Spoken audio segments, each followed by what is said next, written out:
Ba-ba-ba.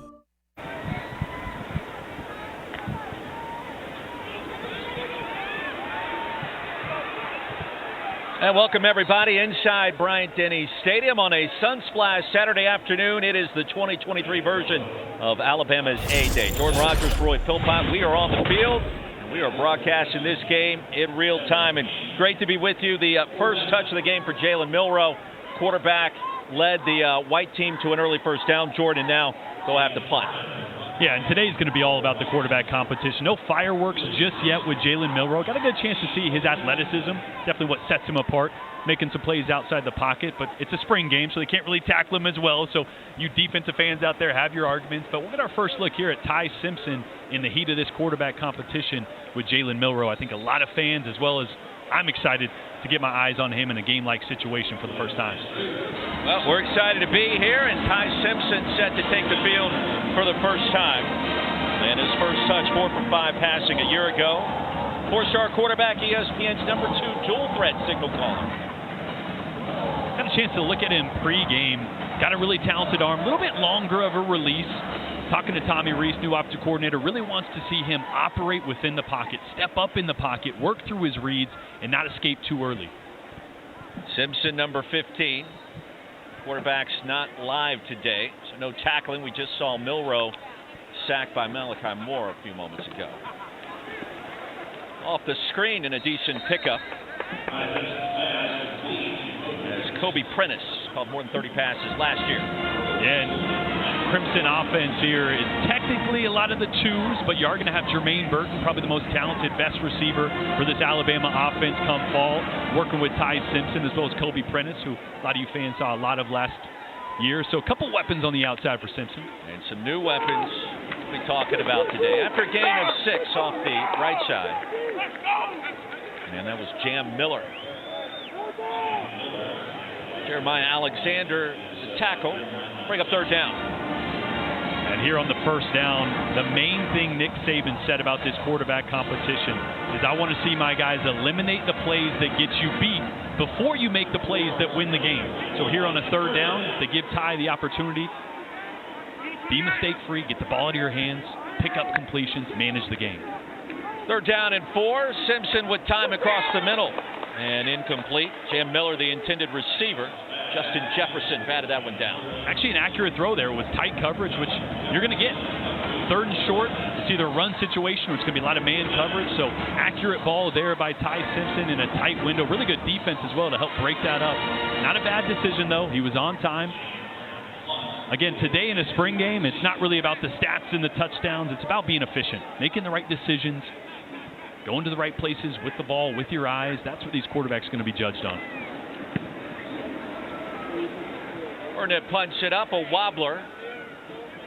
Kool-Aid McKinstry takes off. And stopped after a minimal gain. We have experienced some technical difficulties today. We apologize for those currently working through those issues as we speak. But on the air now, the second touch coming up for Jalen Milroe.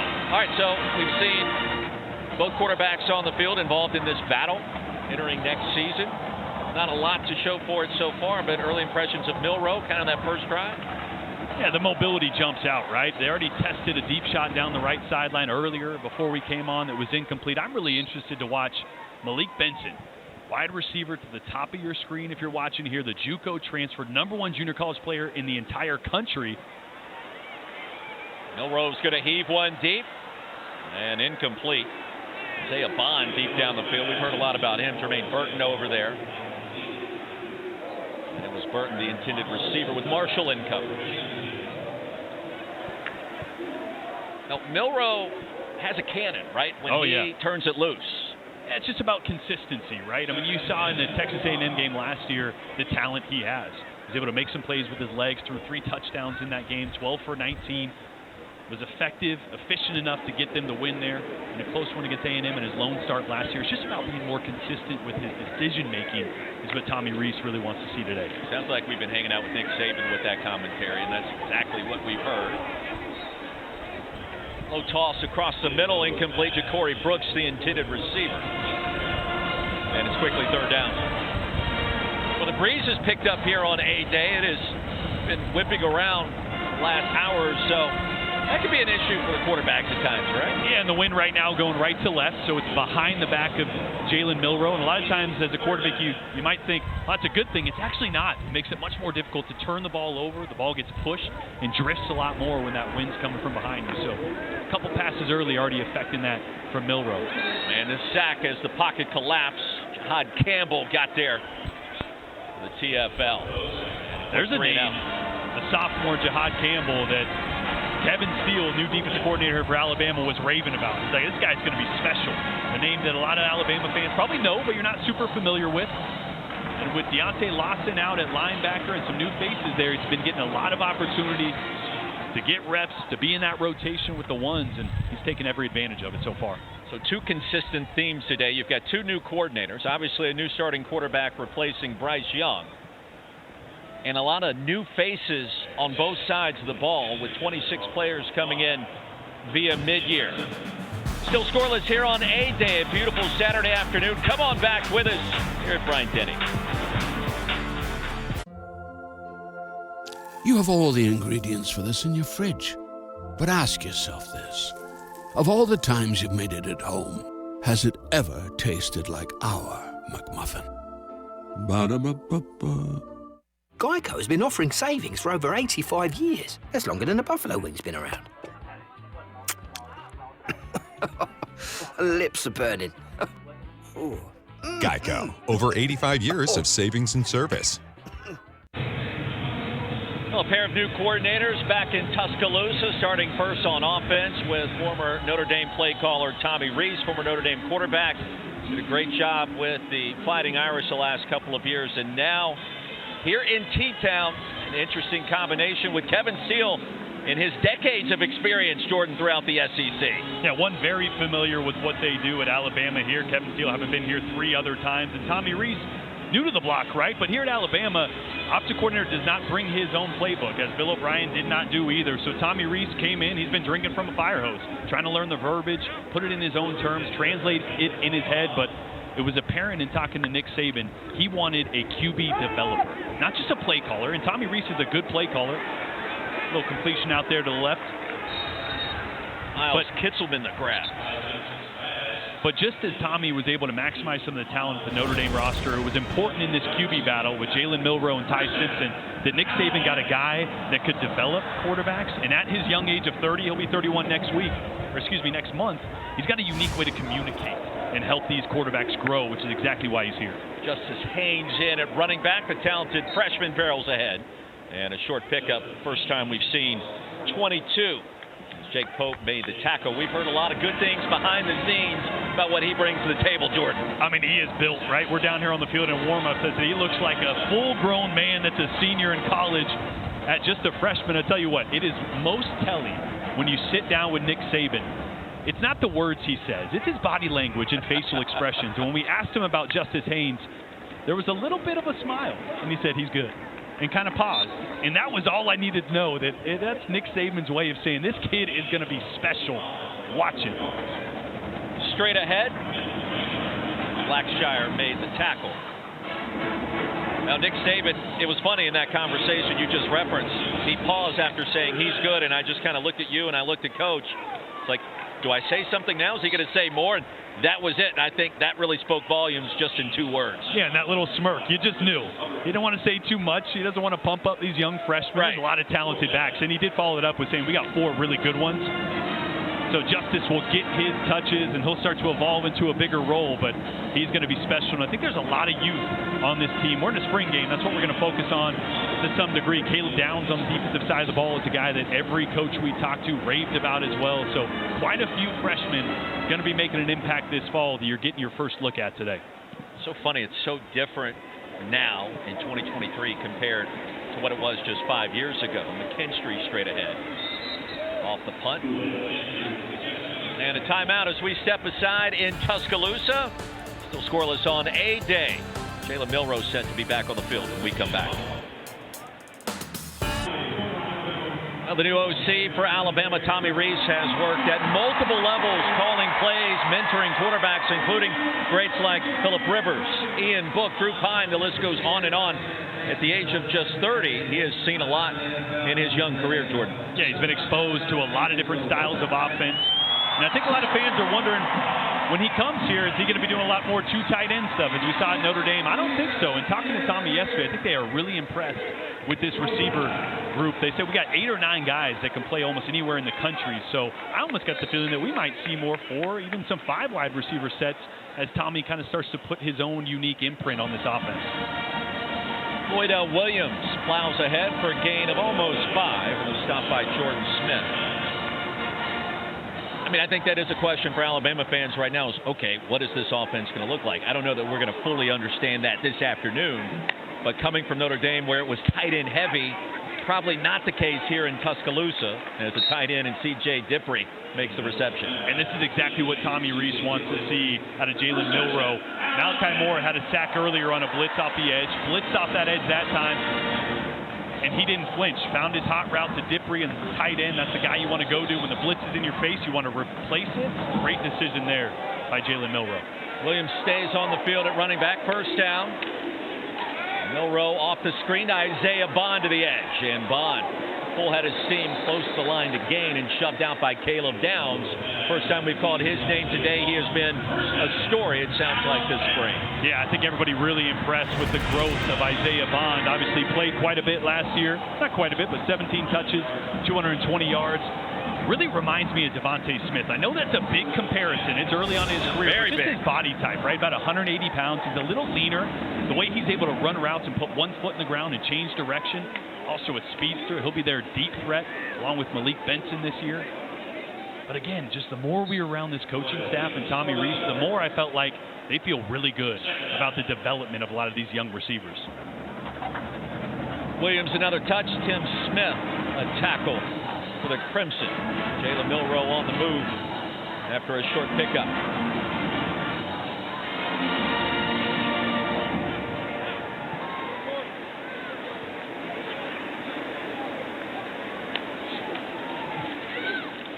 Time for Milroe. He'll step up for a moment, dump it off. Williams has it. And a great catch reaching behind. Malachi Moore, the tackle after a nice game. Another good decision there by Jalen Milroe. Obviously, with the dynamic athlete that he is, a lot of times you just want to take off and run when you can run around everybody. But there, got to his check down, the running back a little bit behind him, but the decision was right. Operating in plus territory. Coach Saban right behind the offense. Milroe across the middle. Grab is made. Danny Lewis. So you like what you've seen out of Milroe on this drive, going through the progressions, checking the ball down if he has to. Yeah, a couple misses early in the game, but he looks like he's in a good rhythm right now. And we were talking about tight ends earlier. There was a 2 tight end set there, 2 of them on the field. At times, Tommy says, look, there's some runs that I really feel strongly you can execute best at a 12 personnel, so it's not going to not be a part of their offense as they get 2 tight ends there. Feel really good about that group, but Milroe, this is what makes him special. He has a different gear if needed, and that time it's a touchdown.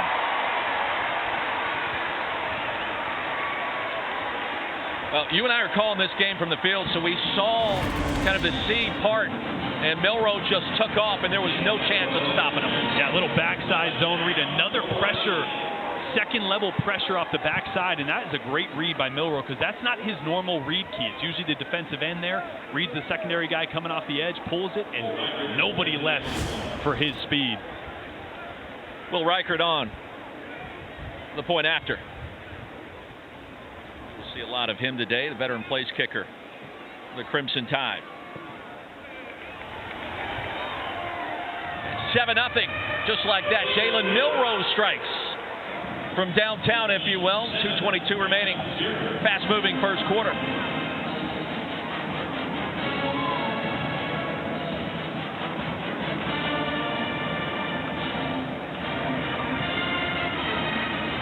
What else caught your attention yesterday in our conversations with Tommy Rees, Coach Saban, and brand new defensive play caller, Kevin Steele. I mean, Kevin Steele reminded me of the last time I talked with him a decade ago, just telling stories and talking about coming here for the third time. He's always fun to chat with, and it feels like he's right back at home here in Tuscaloosa. Absolutely. He said, look, 75% of the verbiage and the play callers are what I'm used to. 9 years ago when he was here, that's not a bad thing, actually. What I thought was interesting when we talked to Kevin Steele, he said, look, what makes Nick Saban in this defensive system so unique and so good is that when there's the new flavor of the week on offense, this defense doesn't change itself to match that. It changes and adapts to how it plays it. So kind of an example there is Kevin said, look, when I showed up, sometimes we used to have a strong side call that we'd marry with a weak side call. And now we marry a completely different call backside because of what offenses are doing with their spacing. He said, so it's not a new scheme, but we're pairing things different based on what offenses are trying to do. So that's the brilliance of Nick Saban. Don't wholesale change everything. Make small adjustments that still are in your core to allow you to keep up with the times. Well, Kevin Steele has been an assistant coach. He's been a head coach just about everywhere you can imagine in the Deep South in the SEC. Most recently down in sunny South Beach at Miami a year ago. Coach Saban came calling, and Coach Steele was ready to roll. But head coach and assistant, he's been everywhere. It feels like he's seen just about everything as Ty Simpson going to take off.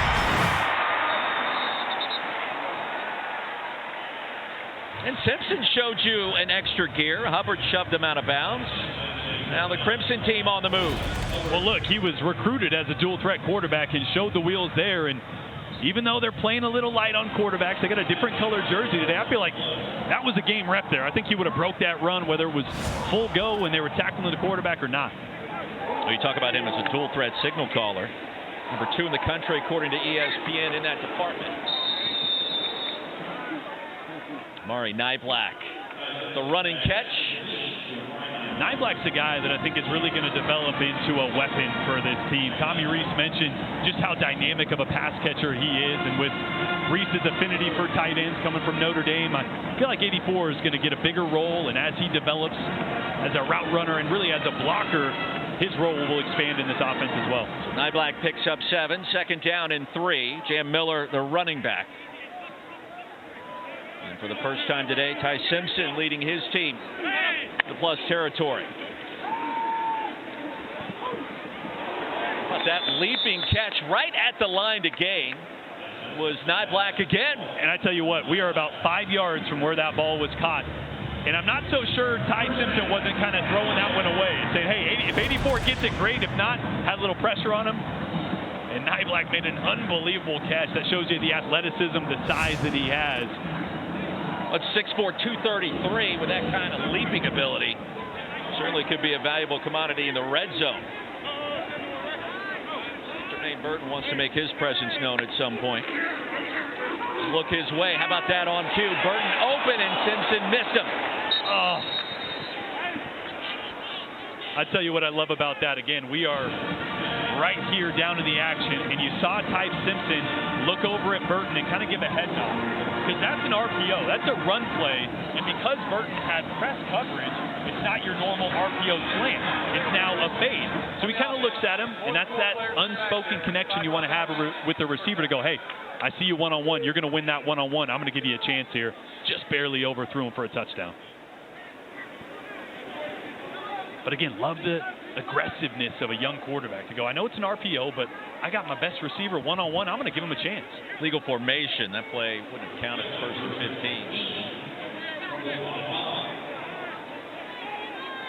15. We'll do it all over again. Simpson again out of the shotgun.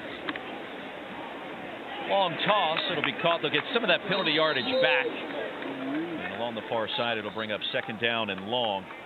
Boy, and Ty Simpson had some pressure in his face, actually hit his throwing hand on a helmet. You could hear it. We're about 30 yards away. He's grabbing that right hand right now. Well, priority number 1 in spring practice, spring games. You want to try to keep everybody healthy, obviously. That's the end of the first quarter. And the end of the first quarter. 7-0 our score. White leading the Crimson. Start of the second quarter back here in Tuscaloosa coming up next. That's a pretty tight spot. Watch this. Your Buick Park said so. That's so you. Of course you know where we're going. That's so you. Kinda got a sixth sense. And a head-up display. They're here. At the heart of every Buick SUV is you. Get 3.9% APR for 5 years and no monthly payments for 90 days. Plus, current eligible non-GM owners get $750 purchase allowance on Buick Encore GX models. That rocking chair would look great in our new house. Oh, a new house, eh? Well, you should definitely see how Geico could help you save on homeowners insurance. Nice tip. I'll give you $2 for the chair. 2? That's a Victorian antique. Victorian antique. Geico. Well, the GOAT back in Tuscaloosa. Start of our second quarter. Alabama spring game 2023. Crimson Tide on the prowl once again. Get back to the college football playoff.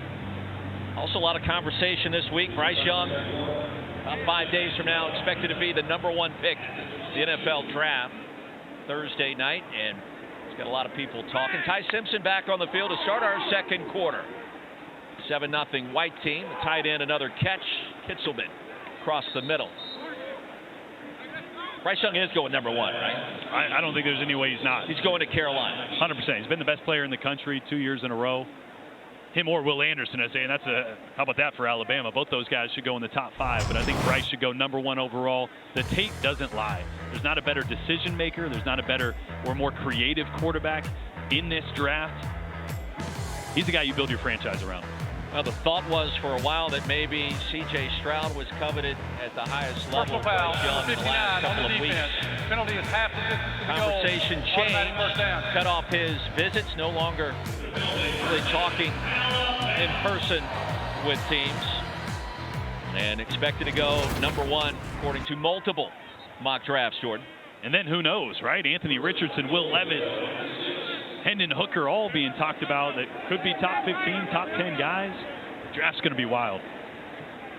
Justice Haynes back in at running back. Right up the gut, he'll bounce it out. And Haynes stopped short of the goal line. A gain of 3.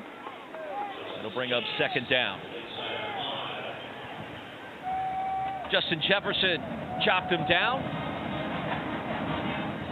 I mean, Alabama could have as many as certainly 2 going in the top 10, you would think, with Anderson and Bryce Young towards the bottom end of the first round. Multiple guys are going to be in position to be drafted and selected on that Jahmyr opening Gibbs, night. Brian Branch, those guys could jump into the first round. If not, they'll be off the board really quick in the second round. Straight ahead, crossing the goal line for the touchdown, it is Justice Haynes.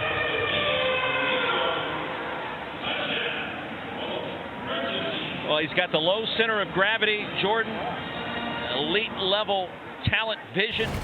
Dad, of course, a running back at Georgia back in the day. Justice Haynes.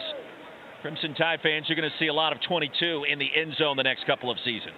He just looks like an Alabama back, and there's not a better way to describe it. When you're down there, it does not look like a true freshman. He's built big arms, like you said, low center of gravity, 5'11", 205. If he is 205, he looks more like 215, 220 to me, but the physical brand of football you're used to seeing at Alabama, and that's one thing that they want to get back to. Right? They were a lot more pass-heavy the last 2 years, rightly so. With Bryce Young, they were more of a shotgun, let him spread it around, take shots that way. Nick Saban wants Tommy Rees to get back to the run game. Let that be the identity. Let that be what hits those explosive plays downfield off play action. Maybe a little more similar to what Mac Jones did.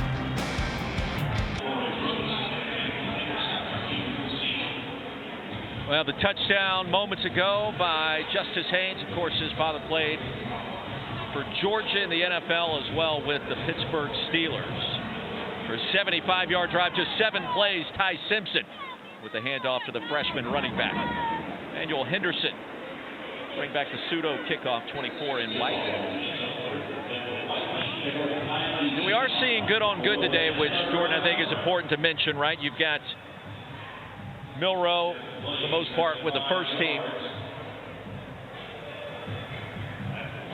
leading the white offense, and now for the first time we've seen different quarterback, Eli Holstein, on the field for the first time.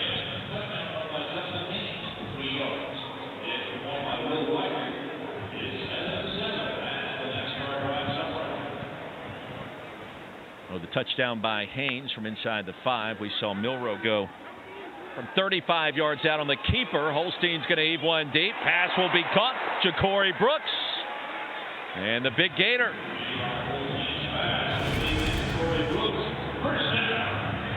Brooks, the junior from Miami. 39 receptions a year ago, 8 touchdowns, almost 700 yards for number 7.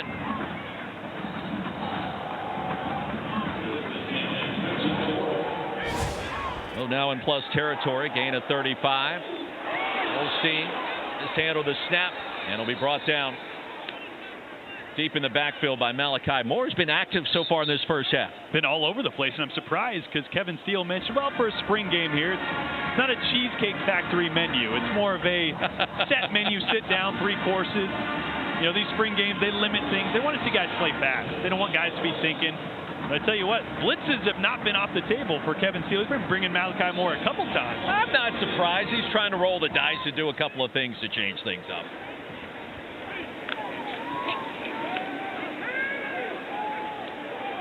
Odell Williams, nice move. Getting tackled and brought down close to the original line of scrimmage. And speaking of Malachi Moore, I think the secondary is obviously a big, I wouldn't say question mark, because there's a ton of talent, but anytime you lose Jordan Battle, DeMarco Hellams, Brian Branch, who we mentioned earlier, there's going to be some shakeup back there. Malachi Moore is a guy that can play on the back end. He can also play star. We mentioned Caleb Downs as well, a true freshman that's been turning heads. Can play on the back end, can play star as well. So that secondary not completely sorted out outside of Kool-Aid McKinstry and Terrion Arnold on the outside. Safety evolution and who ends up taking snaps in the fall is going to be fun to watch. Campbell with the PBU on the pass that was coming in low on 3rd and 11 from Holstein. Now you mentioned Battle. PFF grades him as the top safety available in this year's draft. He could be a guy at safety that goes early next week. I think really depth, especially cornerback, you just know there's no proven commodities, but as you indicated, you got a ton of talent. Somebody's going to step up. We've heard a ton about Caleb Downs. Perhaps he could play multiple spots. Into the end zone for the touchback. Tied at 7, 11:21 to go here in our first half in Tuscaloosa underway. Beautiful Saturday afternoon. Crimson team and the white team tied at 7 back in Tuscaloosa inside Bryant-Denny Stadium. Hanging out with Jordan Rogers. I am Roy Philpott. Going to be with you to the conclusion today. And seen some big plays by the quarterbacks the last couple of drives. Holstein got on the field a moment ago, and now Dylan Lonergan set to make his debut for the Tide. Still waiting for that first really explosive pass play. Okay. Right? Seen these quarterbacks make some plays with their legs, but one of the question marks from last year was who was that guy that was going to be a Jameson Williams? And no one really ever developed into that last year. I think that's a big need this year. They need either Isaiah Bond or Malik Benson to step into that role, the guy that can really stretch the field vertically and dictate to the defense. Really important to have a guy like that. There's a lot of speed out there, but haven't really seen, and I'm a quarterback, I'm biased, but haven't seen that big-time play through the air just yet. Now the wind gusting here field level, 15 to 20 miles an hour. Jem Miller, the running back, on first down. From the 20 after the touchback, and Miller try to bounce it outside. He does. Getting tackled short of the 30. Nice gain on first down on the ground. But a guy we haven't talked about yet, Caden Proctor, left tackle right here, number 74. The freshman.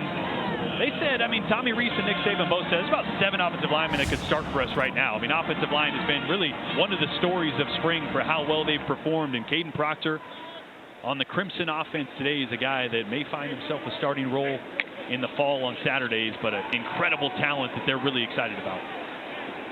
Open receiver, Jones Bell. Taiu with a nice move and a good gain. Lonergan into the teeth of that wind will pick up a first down.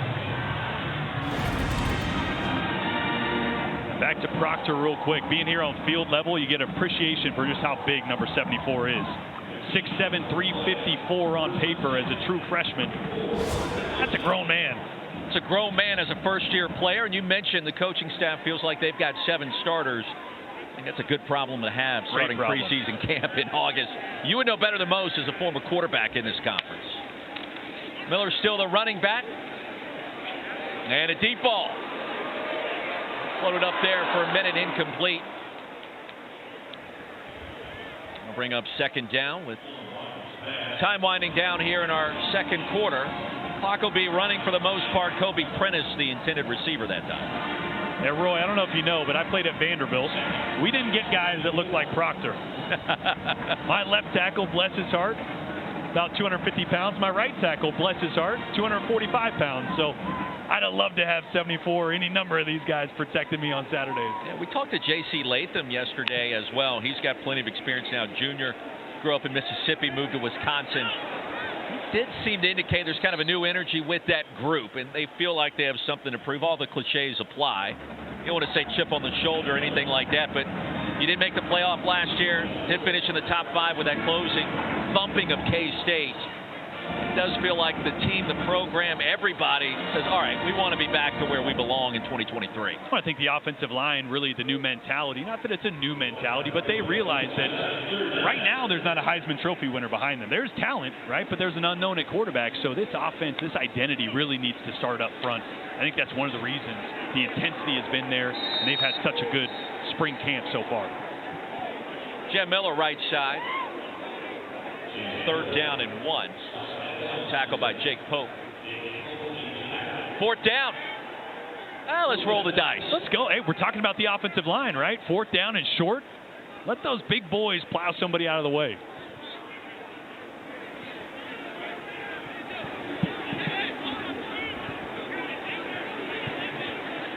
We will catch up with Coach Saban at halftime today. We look forward to that conversation. Miller, the running back. And instead, the toss.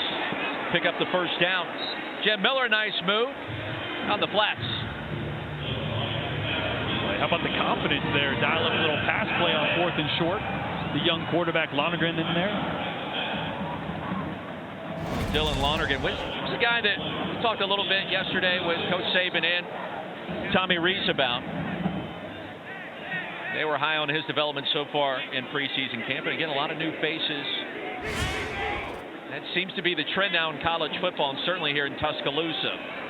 If you're a talented freshman, you want to get ahead of the curve. You're going to enroll early, mid-year, available for spring. You get the 15 sessions under your belt. Went through the progressions that time. Pass is caught by Jaden Hale. Jalen Hale will pick up the first down, the freshman out of Longview, Texas. It's a great throw there. They've been going back to that deep crosser a couple times today. First one they really hit clean, and Jalen Hale, three-sport athlete in high school, 200 runner, great long jumper as well. You see the athleticism from one of their young receivers. Tied at 7, less than 7 to go now in the first half. Crimson team on the move against the white.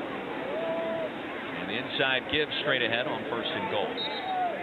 Gain of 2, bring up second down. Jem Miller with a touch. Hastings the tackle.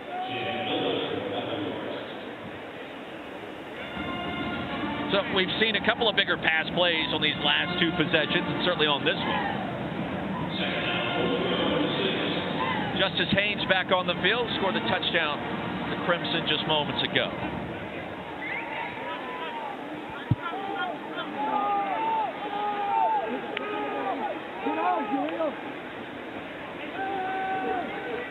And the dump off, there it is, his second score this time through the air. Justice Haynes. All right, so we can catch the football too, Jordan. Tell you what, Nick Saban's not going to be able to downplay Justice Hayes when I talked to him at halftime, because 2 touchdowns already. Great job by Lonergan going through his reads there, coming back to the angle route by Haynes there. It is the 2-on-2s-ish, so Nick Saban made sure that was known, that this Crimson offense may have a little bit more success.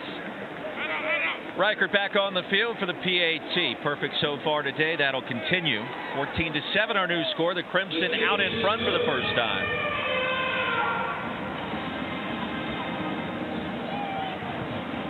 Some more fireworks here. Look, we've been at a handful of teams this spring around the SEC, and hey, look, there's been some games that have been lower scoring in nature. I don't know that this is going to be one of them. And if you're a fan of the Tide, I don't think that's a bad thing today. No, look, I know Nick Saban's known for his defense, but you love some points in these spring games. You want to see, I mean, we got, what, 50, 60,000 people out here. They want to see some points up there. Nobody wants a pitcher's duel in April. Come on.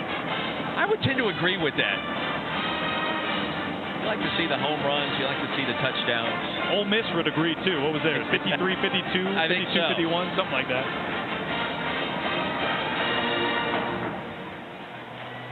Well, a couple of touchdowns by the freshman running back. One on the ground, one through the air for Justice Haynes.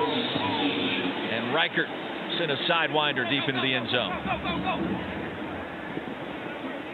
All right, what do you want to see here into the half based off of what's happened so far? Well, again, I expect still 6 minutes left, but I expect tempo will be something that starts to increase as we get closer and closer to halftime. So seeing Jalen Milroe or seeing Ty Simpson, as I imagine they'll be back in the rotation now, working with some tempo, working in 4-minute, 2-minute drill. Milroe back on the field. Lonergan went 5 for 6 for 69 yards on that last scoring drive. About 80 yards in 9 plays. A touchdown toss to Justice Haynes. Well, in the running back, here's Milroe. Probing that left side. Hard running. Kept the legs churning. Will pick up a couple.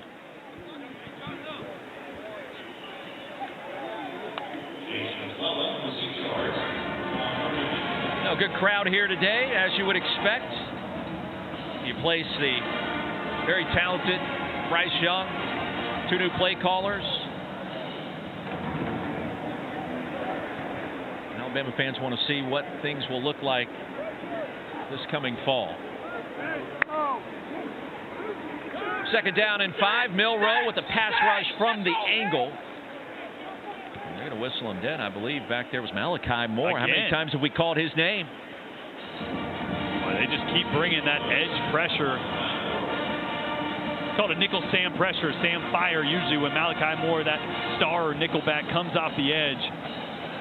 I feel like there should be a protection adjustment there, whether the ball either gets out of your hands quicker or Milroe's got to figure that out a little bit earlier, slide that protection to give himself a tick longer. Of course, down here, didn't see a replay, so I'm not sure if someone missed a block or what happened, but Malachi definitely causing fits in the backfield.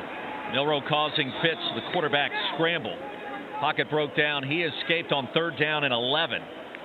That'll bring up 4th down. Well, his speed is certainly noticeable once he gets to the edge. Certainly could be a difference maker. 2 yards short of the line to gain and a punt coming.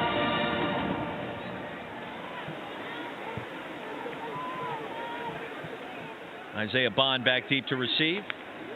James Burnett do the majority of the punting today. The special teams have been choreographed to a certain extent. Reichert place kicking duties, Burnett the punter. And Isaiah Bond with a nice catch. Win. 4:08 to go here in our second quarter.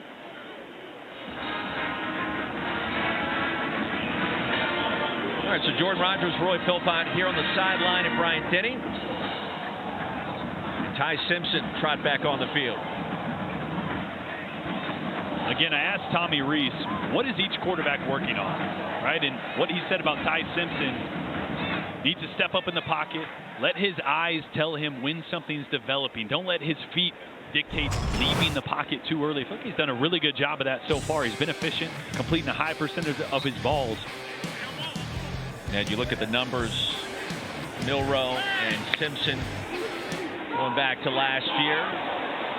Take you back to live action. Jermaine Burton's going to throw it on the reverse. We talked about fireworks. We saw a little bit of those there. The pass incomplete, looking for Prentice deep down the field. And he had actually Shaz Preston wide open down the middle of the field. Not sure if he's dictated who he should throw to there. Went to Prentice. Number 18, Shaz Preston. Well, there wasn't anybody within 20 yards of him as you see him coming to the screen. Boy. But, you know, he's a receiver. I'm acting like he's a quarterback. He can't hold those guys to that standard. He doesn't get to do that in practice very often. That's fun to do it today. Second down and 10. Moore stays on the field. Simpson to Burton this time. At 1 foot in, that's all you need in college, just short of the first down. It'll be third and short. Great pocket that time. Great job of Simpson stepping up. One hitch in the pocket, getting that ball out on time, come back to the sideline. That's a ball that has to be out on time. Simpson extremely accurate, perfect ball there. Fair to suggest Milroe has the faster jets. Simpson, accuracy perhaps has been there, and also a dual threat quarterback. Milroe with a stronger arm. Simpson is back to the other side of the field and incomplete. Came in and out of the midst. Niblack, his first drop. Woo! So here's the thing. That's a great read and great progression by Ty Simpson. Here's the only thing. Got to have a full picture of the field. Knowing you're into the left boundary there, it's probably going to be cover 2 on the backside. So you got to know you can't lead your receiver on a drive route back into that corner. Maybe easier to dump it off to the back there. Again, that's not a negative. It's a great thing he got through the progression and got there. Just one of those little nuances that he'll start to understand at this level. Desricks jarred it loose. 4 to go now in the second quarter after a quick possession by Ty Simpson.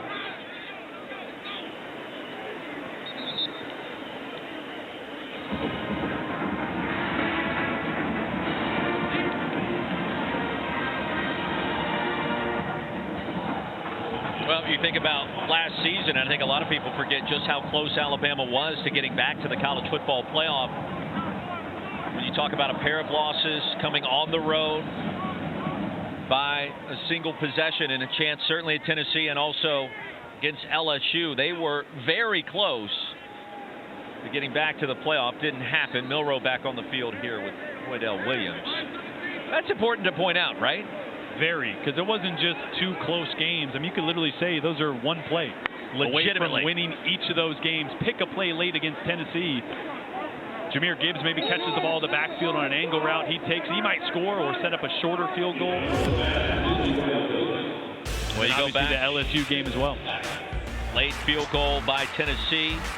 Somehow found a way to sneak across the crossbar. And the Vols' first win in, 15 years against their rivals here in Tuscaloosa. And the late score by LSU. Brian Kelly rolled the dice. Corey Brooks try to make the catch here. Incomplete. It'll be third down. 4 to go.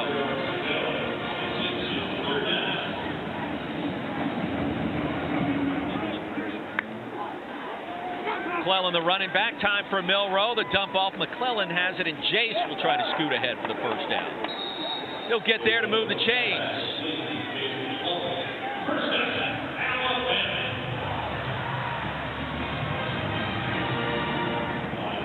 14-7, the Crimson leading the White, using a little tempo. Less than 3 to go in the half. Deep ball. Brooks.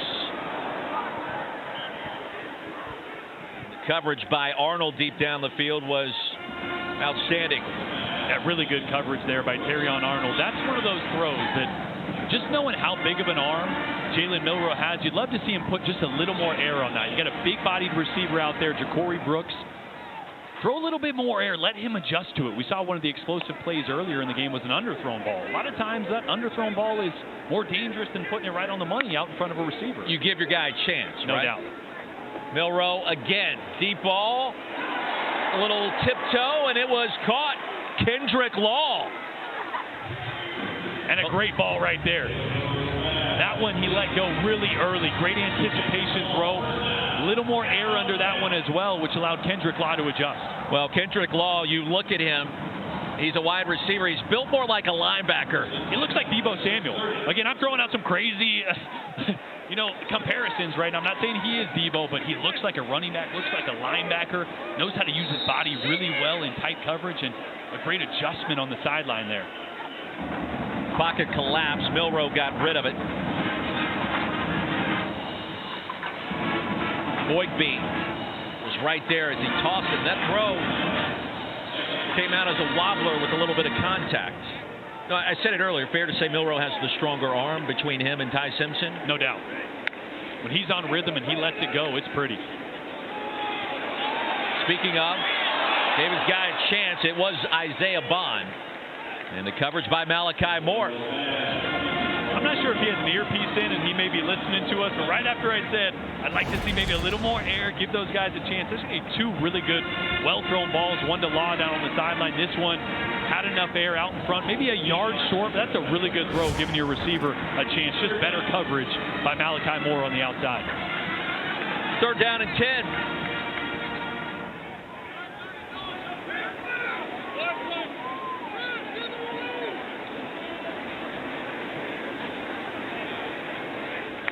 Row out of Katy, Texas. Tompkins High School. Backside pressure. And he was tagged for the sack. Darius Robinson got there. And he got there quickly.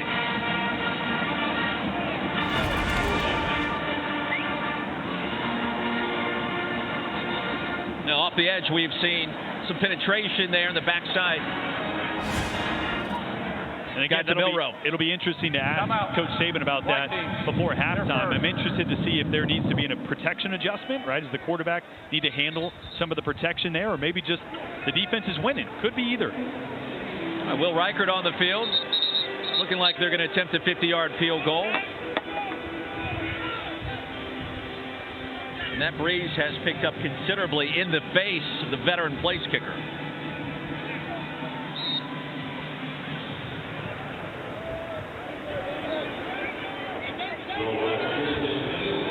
From the right hash, Reichert on the way. Into the teeth of the wind, it's going to knock it down and well short. I mean, it was amazing. As soon as he came on the field, it felt like the breeze picked up by about 20 miles an hour. Yeah, that's one of those on the golf course where it might say it's a 9-iron. You might want to pull out your 6 or your 7 going straight into the wind there. That one got up, and you could see it just dying, coming almost straight down. He's got plenty of leg for that if the wind's not an issue. No question. Crimson will take back over. Simpson on the field.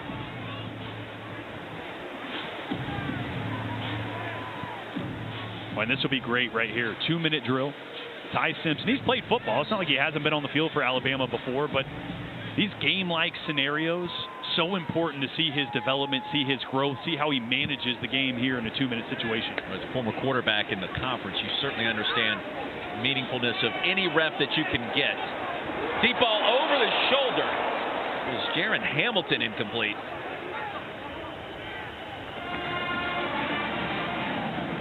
I'll see really good ball there, and I will say, I'm going to contradict what I said earlier. When as a quarterback you have the wind at your back, you want less air, and that was a really well-thrown ball, kind of a level 2 ball, even though it was a deep one downfield, knowing if you put too much air under it, the nose of the football is never going to turn over. It's going to get pushed out of bounds probably. So really good adjustment, really good accurate throw, and almost a big play there from Ty. I think that's great commentary, examining how you throw the deep ball into the wind or with the wind. Simpson off the pump fake. And across the middle, Jermaine Burton for a first down. Lasso down quickly.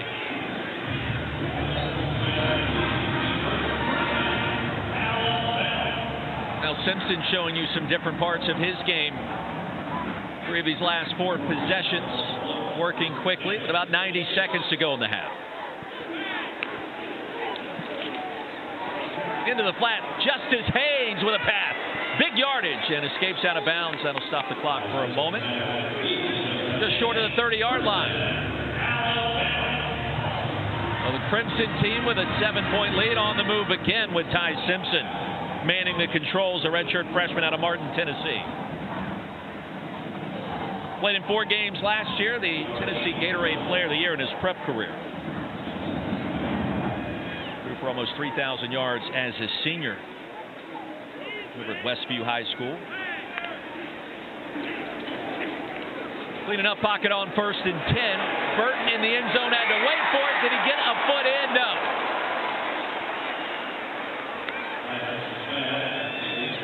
Boy, I absolutely love the play call.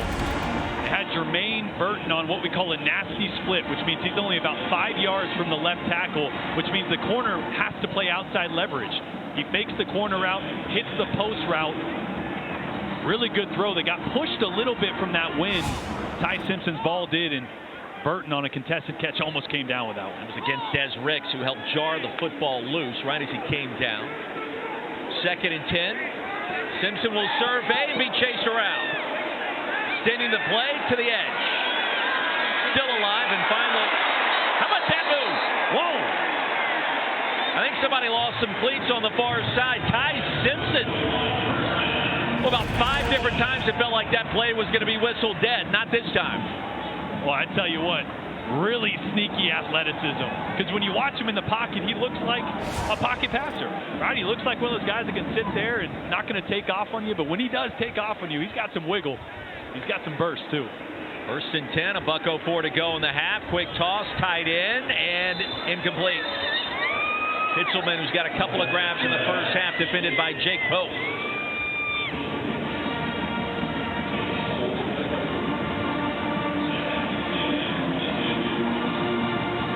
Now Simpson turns on the electricity for a moment. I mean, it's not like you didn't have that with Bryce Young, but you never really thought about quarterback power, that he was going to be a guy that escaped the pocket with regularity. Is that fair? He certainly had the ability to. Yeah, different guys, right? Bryce would elude and escape the pocket to hit you deep downfield in a creative way. I feel like Ty. But that pass defended with an intercepted. An incredible play near the goal line. Earl Little. And it was brought in. A diving grab from our angle. The other side of the field looked like SportsCenter top 10 material. Yeah, and Earl Little on the white defense, which is kind of the twos today, but Kevin Steele said, look, if this was a Saturday in the fall, he's going to be in the mix in the one. So he is a guy, a 4-star, unanimous 4-star, that he'll be in that conversation in the back end wherever his athleticism and his versatility lets him end up. Dad Earl played in the NFL. The athleticism on full display with 52 ticks of the clock remaining here in our second quarter. All right, so that'll leave a lasting memory about his potential in the backfield. We've talked a little bit about the depth there and what could look like this fall despite losing some key contributors. Plenty of talent to work with and emerging talent at that. Well, in the running back, time for Milroe off the back foot, and that'll be intercepted. Christian Story keeps the play alive towards the end zone. Did he get there? We'll stop him just short of the initial signal.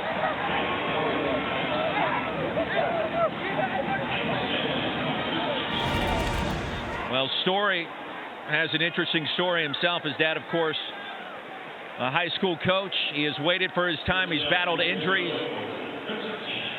Former quarterback.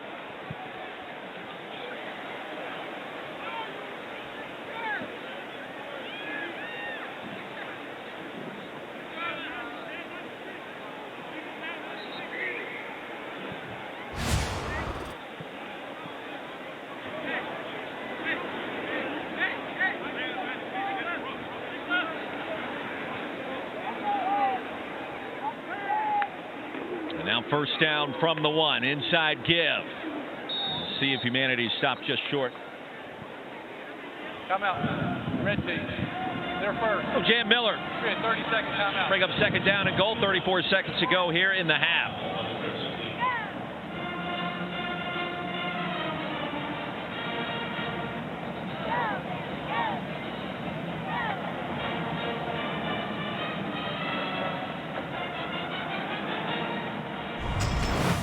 Well, you talk about running backs at Alabama and some of the elite ground gainers in the history of the SEC. Pick your poison.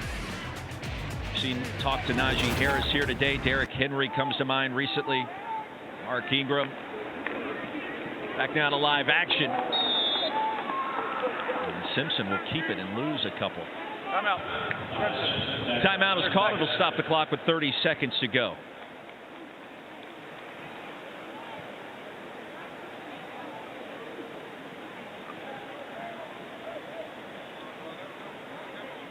Forget, we will chat with Nick Saban as soon as this first half concludes. Jordan Rodgers in position, waiting to talk to Coach. Entertaining couple of quarters, nearly in the books. Jam Miller stays on the field, 3rd down and 5.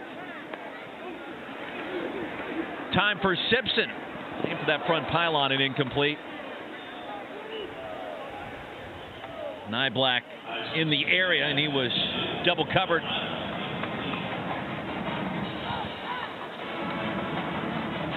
Will Reichert back on the field. We saw him miss from 50 yards out moments ago. Right into the teeth of that wind that was coming and blowing right in his face.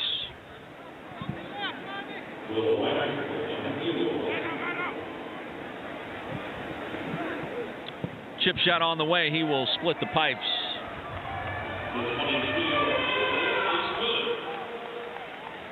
Oh, 17-7.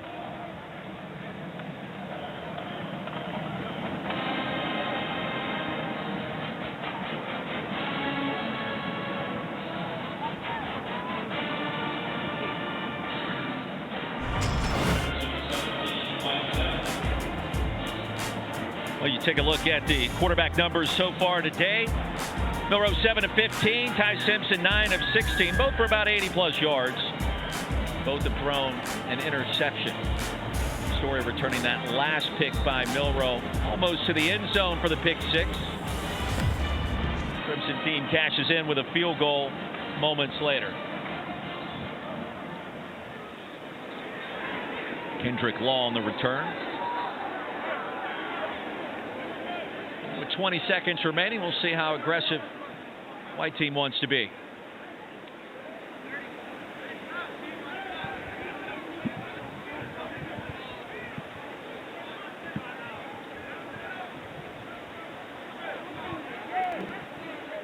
Well, they're saying 2 minute over here. Well, 20 seconds left. Let's see just how much they're going to push this one with Jalen Milroe. No reason not to, right? It's a spring game. I think so. Great to have you connected on the other side of the field. Time for Milroe, Jordan. And the pass spatted down at the line. Trying to spot the back out of the backfield. Tim Smith, he got a mid on it.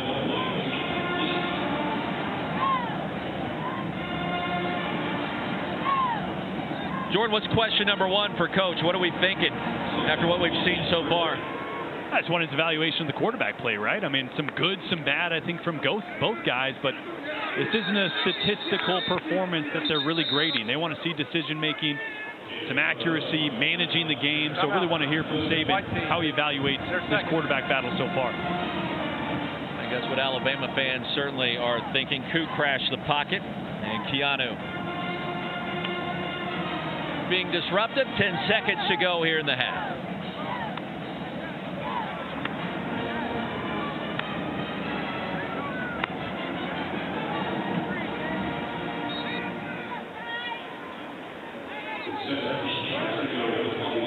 Third down and 17 after the TFL.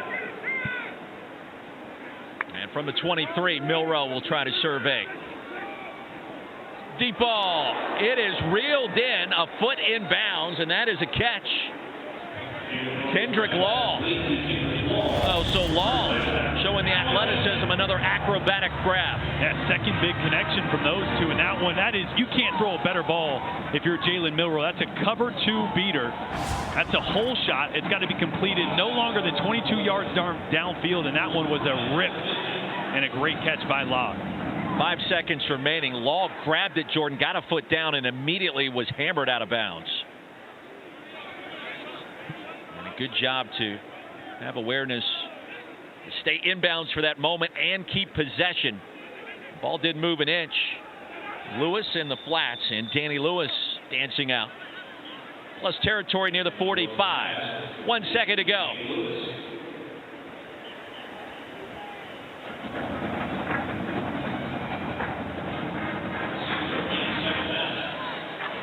Jordan, you got to think one's going to the end zone here. Yeah, we used to call this play rebound. Buy a bunch of time as a quarterback, throw one up, 3 receivers to the left. Let's see if you do that, or it's either just a quick throw, get it in somebody's hands, and see if something crazy can't happen. Yeah, oh, they're going to launch it. Milroe does exactly that. Heart of the end zone, and intercepted. Caleb Downs. Big play, number 1 for the talented freshman. In traffic, he reeled it in, and an interception to close out.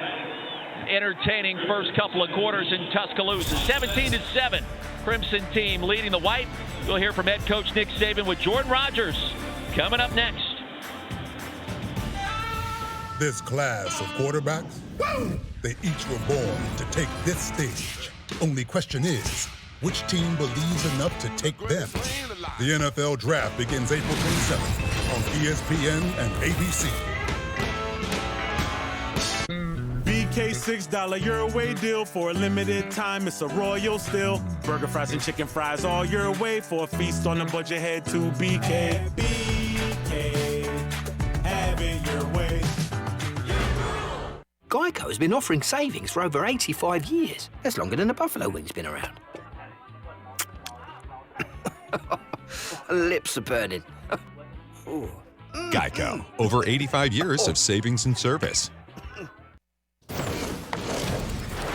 What is up, y'all? Welcome to SEC. Well, halftime continues back here in Tuscaloosa, Alabama. The Crimson team leading the white team by a score of 17-7. Roy Philpott here, and moments ago, Jordan Rodgers caught up with the head coach of the Tide, Nick Saban. All right, Coach, a lot of focus on the quarterbacks today. Some highs, some lows. How do you evaluate their performance so far? Well, it's been the same way kind of all spring. So, what we're really trying to get the quarterbacks to understand is you got to eliminate the bad plays, the plays that get you beat. Just like we threw 3 interceptions there, toward the end. We're going 2 minutes the whole time, but you don't need to force the ball. You're taking points off the board, when you do that. So I think consistency is the key to the drill, being able to execute, being a little more confident in executing. Some of it's technical, but, most of it's just decision-making. You smirked a little bit yesterday in our meeting when we asked you about Justice Haynes. 2 touchdowns already today. How did you know he was going to be special, and how do you evaluate what he's done so far in the first half? Yeah, he's great. He's had a great spring. He's been one of the most productive backs. He's very mature for being a freshman. Nothing's too big for him, and he's got speed. He can make you miss. He's got some power. He can run behind his pads. He's a good receiver. So, running back's not an issue on our team. I just hope we can keep them all healthy. So secondary is a lot of guys vacated going in the NFL draft. Earl Little had a great interception down there. How do you evaluate some of those young guys getting some time out there? Well, it's good that they're getting time out there. I think, the key to the drill for us is, we got to get more guys more experience because we got too many guys that don't have much experience. But and then they understand the system. They get confident in being able to play things. So, some of the guys that are out there playing with the twos are struggling a little bit, but this is a good learning experience for them. Back here at A-Day in Tuscaloosa inside of Bryant-Denny Stadium, hanging out with Jordan Rodgers. I am Roy Philpott. 17-7, the Crimson leading the white team. As you take a look at our first half stats. And Malachi Moore, we mentioned his name a couple of times. 7 tackles, the 2 touchdowns for Justice Haynes, the talented freshman, on the ground, 1 through the air. I don't know, what else stood out to you with what we saw maybe with Ty Simpson doing some things? Yeah, I thought Ty Simpson had a great first half. Now, again, it's not all equal, right? He's going against a lot of the number 2s and 3s on defense, but he did a great job of hanging in the pocket, being accurate, driving the ball to the perimeter, working through his progressions, and we got to see a little bit of that athleticism that I think's an underrated part of his game. Did Coach ask you about maybe if you had any eligibility, get in there, maybe warm up the arms some today? He said I could in the meeting yesterday. I said, I got this long cable leash on me right now. Not sure I could shake it, but if I can, find me a helmet. I'll sling 1 or 2 around. I'll call a touchdown pass for Jordan Rodgers. Yeah, then I'll go ice my arm for a week. Would it be that bad? Because you haven't thrown really I played like that rec in a while. softball the other day, and I tell you what, I felt good throwing that ball around, and then the next day my arm was hanging. I get it. Simpson, the quarterback, Miller, the running back on first down, and Simpson all afternoon to look around. To the edge. Get a couple yards out of that. Trying to tap out Tim Keenan in pursuit. I tried a little double move on the outside there to Jermaine Burton. Simpson that time, again, the storyline, the area for improvement for him is not leaving the pocket too early, not watching the rush when you don't know where to go next with the ball. That's what Tommy Rees said that time. Route wasn't there. It was covered. Great decision to then use your legs at the appropriate time. Move it back to the original line of scrimmage, just underway in our third quarter. Simpson will keep it. He'll show you the Jets again, and I'm going to say surprise wheels. Try to get to the edge. Really nothing happening. It'll be 3rd and long.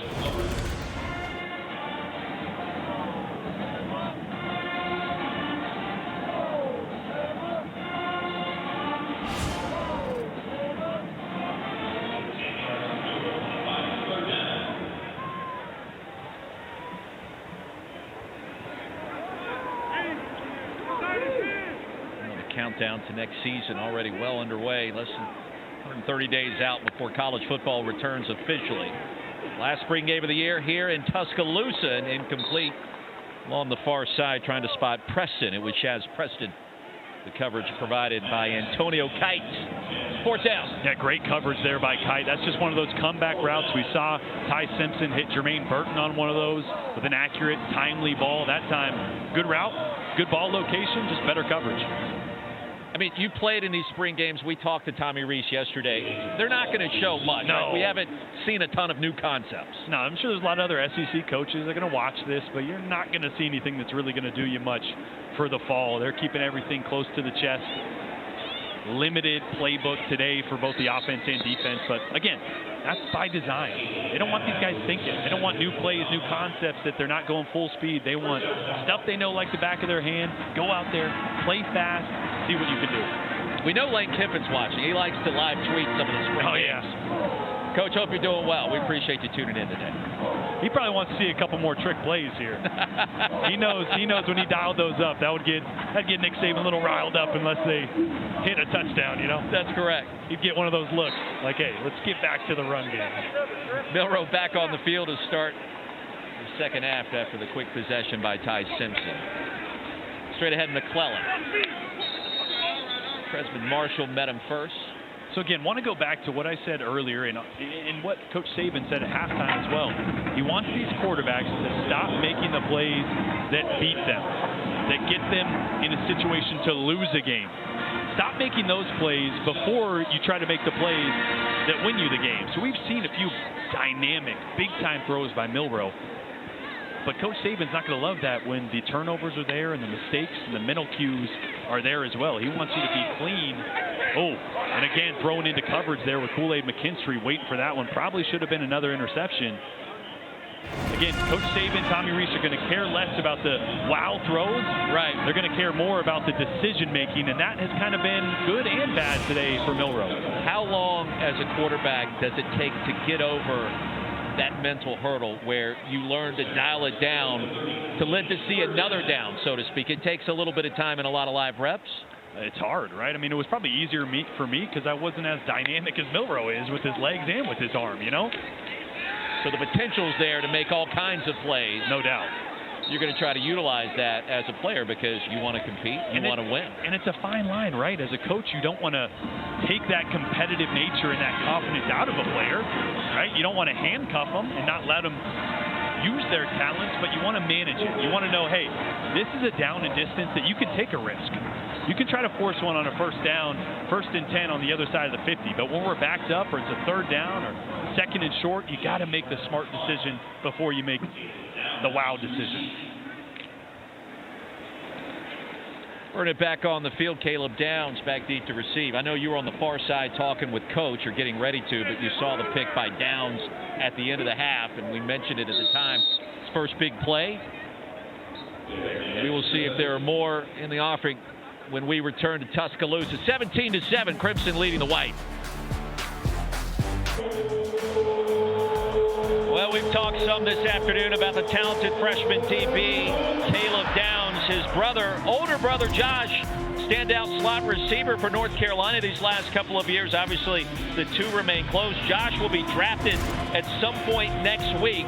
Of course, Uncle Dre Blyde, talented DB in the NFL. The Rams going back in the day, part of those outstanding teams in the late 1990s. But you want to talk about bloodlines, you want to talk about talent, and keep it in the family. Those two, man, they're two dynamic athletes, and we're going to find out more about Caleb's older brother, Josh, this coming fall at the next level in the NFL as a receiver. Yeah, I thought it was interesting talking to Kevin Steele about Caleb Downs. He's like, look, he feels like a senior out there. Guys don't look at him like a freshman. He said, there's certain guys that I've been around in my career that when they walk on the field, it's just different.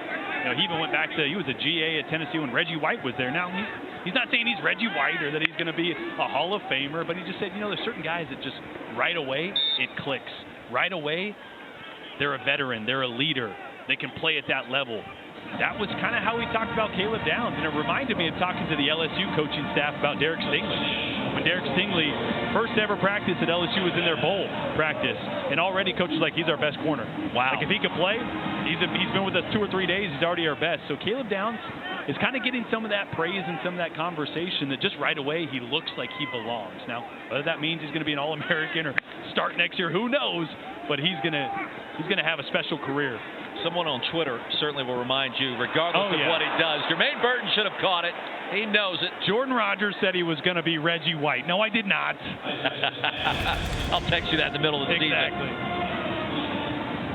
Well, Simpson had Burton, and Burton just waiting for it. Perhaps took his eye off it for a moment. Couldn't corral it, even off the carom. 3rd down and 9. Yeah, I mean, with Downs, Kevin Steele said it, he should be getting ready for his senior prom this coming week. And instead, he's out here practicing with us, his 15th session, including spring ball here today. And that was the context, right? It's like, look, he shouldn't be here. He shouldn't be on the field right now. He should be a senior in high school, and already he feels like a senior at times in college. Well, Simpson will try to race to the edge. Blackshire in pursuit. That'll bring up 4th down with time running here in our 3rd quarter. Jordan Rogers, Roy Philpott.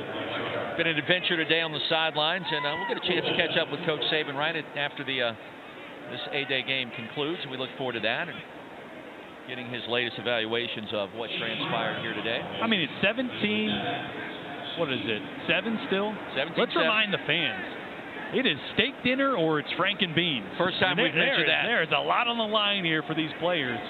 You're either going to be hungry and looking at Uber Eats later, or you're going to have a nice full belly of medium rare steak. Well, a season ago, the same stakes, pun intended, were in order for both sides. The winners, you're going to eat good. You're going to eat large, live large for a moment. The losers, you're talking about the beans. I'm not a fan of the beans. I'm going to pass on that. Hey, sometimes they can be good, but I'd say with Jordan Battle sitting right there, another guy that's going to get his name called very early at some point in the draft next week, enjoying his victory steak. There was another bet that got put on the line in our meetings yesterday. We got a chance to sit down with J.C. Latham and Kool-Aid McKinstry, and they were talking a little trash, and I said, well, why don't you put something on the line? So they put a pair of Nike Dunks on the line. Love it. Williams. Putting that NIL money to good work. I mean, you like to talk about that. You love to hear it. And they shook across the table as we were talking. Great conversation. Boydell Williams picked up almost 6 yards on that last play. Holstein in at quarterback. Second time we've seen Eli on the field in the spring contest. And traffic picked off, and that was intercepted. Terrion Arnold got there. Seen a couple of picks tossed by these quarterbacks today. And miscommunication on the outside there. You're going to see Holstein targeting Ja'Cory Brooks. And Brooks not expecting, almost looked like he was blocking there. So not sure that was an RPO miscommunication or what. But Terrion Arnold was ready for it. Well, you mentioned Jordan Battle. I do want to go back there for a moment. We talked earlier about Pro Football Focus actually graded him as the highest rated safety entering next week's NFL draft. 2-time All-SEC. Go back and look at all the interceptions and big plays he made in his career. And he's a guy, I think, that will make some noise at some point. I don't know, safeties and running backs, I don't know that they're the priority when it comes to the NFL draft in 2023, but you need them. You got to have them at some point.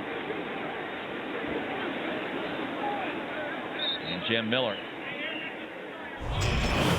I mean, Battle is a guy playing that defensive backfield for the Crimson Tide over the years. Big plays. I want to say 6, maybe 7 career interceptions, including a handful to the house, Jordan. Well, and it's the versatility of Alabama safeties that I think really sets them apart. I mean, Jordan Battle had the ability to play single high down the field, post high safety or a 2-high safety. Also, he could roll in the box and play the run extremely well. Something Malachi Moore has done really well today. Just saw him playing high safety, but we've seen him blitzing off the edge, playing low in the box a ton today. Something about Alabama safeties and the versatility they have. Ryan Branch, a guy that's almost so versatile that it's a negative right now at the NFL. People aren't sure where he can play because he can play everywhere. Prentice the grab, that's enough for a first down. The Crimson team. You take a look at some of the departing defensive backs. And some big-time production. I said 6, maybe 7. In fact, it was 6 for Jordan Battle.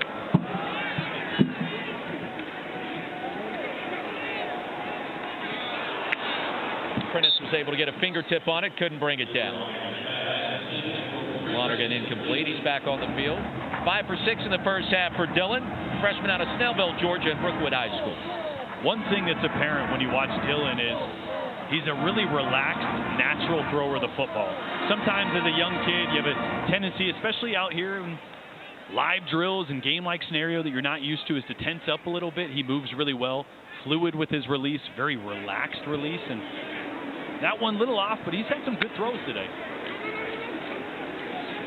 Play action on 2nd and 10. Going to heave one deep. A little post corner, some contact. Pass interference coming. Jaron Hamilton, the intended receiver. Well, it was Des Ricks, who's had a good day today. He has been active in that defensive backfield. He was in coverage, got a little handsy. Yeah, and a great ball there. Really good air on the outside shoulder. If not for the pass interference, probably would have been a touchdown. And Jaron Hamilton, one of those guys that's interesting. Big-bodied track guy. Ran a 4.4 at the Alabama camp, and they didn't offer him until after that. They're like, oh, big-bodied, strong kid, run that kind of time. So, again, the depth of the receivers is really what stands out to me. Having talked to the coaches yesterday, now how that shakes out and who the top 3, 4, 5, 6 are, yet to be seen, but they have a lot of talent on the outside. Well, I heard a lot of the same conversations you did. Off the pump fake, pass will fall complete. Did he catch it? Yeah, he did. He'll lose a couple. Jeremiah Alexander brought down Hale. So the TFL, but I'll ask you the question. From my perspective, it sounded like they feel pretty good about the receivers. They feel pretty good about the offensive line, the running backs. Nick Saban just confirmed that moments ago. All the pieces are in place around whoever settles in as the starting quarterback, and that probably is the question to start fall camp. Yeah, and in talking to Nick Saban yesterday about that, I thought it was interesting. He said, look, under Bill O'Brien, an NFL offensive coordinator, we ran a very QB-centric offense. Well, you could, because Bryce mentally was that far ahead. He could handle every protection check, all the adjustments, anything you wanted that you expect an NFL quarterback to handle, he did. With this offense, it's going to be pulled back a little bit. Not that these guys can't do it, but you can rely on so much more of the talent around the quarterback that's how they want this offense to operate. Last year, at times, it was Bryce kind of making hero ball at times. This year, it'll look a little different because I think they feel better about the pieces around the quarterback. 3rd down and 4, pocket collapsing, Lonergan in zone, and it should have been picked off. It was Des Ricks again. Just right through the wickets. It'll be 4th down.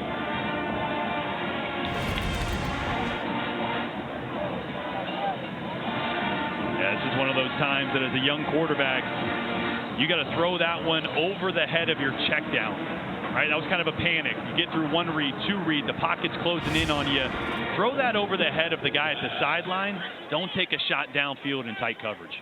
Upton Belafont check in for the field goal attempt.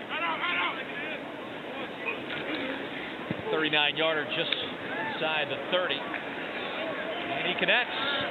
4:13 remaining here in our 3rd quarter. And a field goal added. Crimson team's lead. 20-7 our new score. As we step aside in T-Town. Well, head coach Nick Saban and this Crimson Tide program giving back to the community. Going back a month ago, Nick's kids helping build houses here near Tuscaloosa. Even coach getting involved himself. And they have built over 20 homes going all the way back to 2011, giving back here in this great community. You love to see it, Jordan. A lot of pride here in Tuscaloosa, and Nick Saban helping lead that charge with his players once again this offseason. Daniel Henderson will take back the kick. 20-7 our score.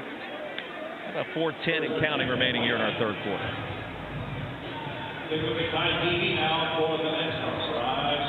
Now 35 yards in 7 plays that last scoring effort. The field goal from 39 yards out to make it 20-7.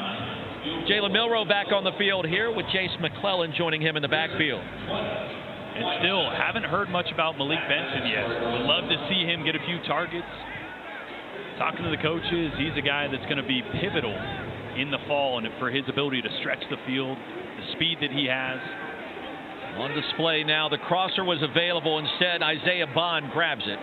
And a nice gain and a good toss by Milroe on 1st down. great decision there. You mentioned Benson, junior college All-American. I mean, this guy, speed to burn, coming in from Hutchinson out in Kansas. He put up enormous numbers there, Jordan. And also 0 offers out of high school.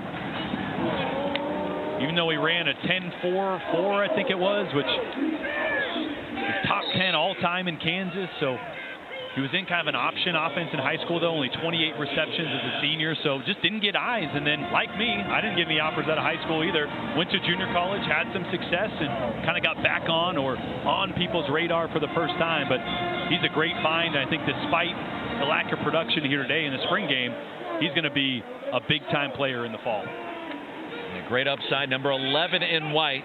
Malik Benson. Milroe wants it all. He'll go deep and out of bounds. Benson on the far side. And that pass intended for Ja'Cory Brooks. Kinstry in coverage. We had fun talking with Kool-Aid yesterday, and he said, yeah, we have our eyes set on the prize going back to the college football playoff, winning a national championship for Coach Saban once again. And such a talented player. There's those DBs that it looks effortless. He's one of those guys. Like, he's so smooth in his transitions, in press coverage now at the bottom of your screen against Malik Benson. The handoff goes to Williams for the first down. But dude, you could be a play-by-play guy. I think I do every now and then. Jordan Rogers, turnkey solution on the sideline.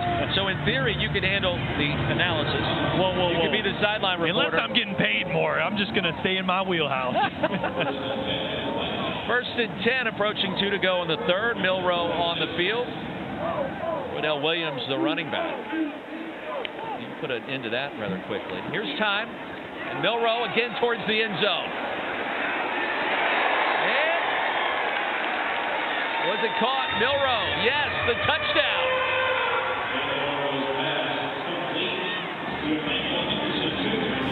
So Emmanuel Henderson, a catch last year. How about a touchdown here on 8A? Wow. Great separation on the outside. Working on Malachi Moore there. Caleb Downs at safety.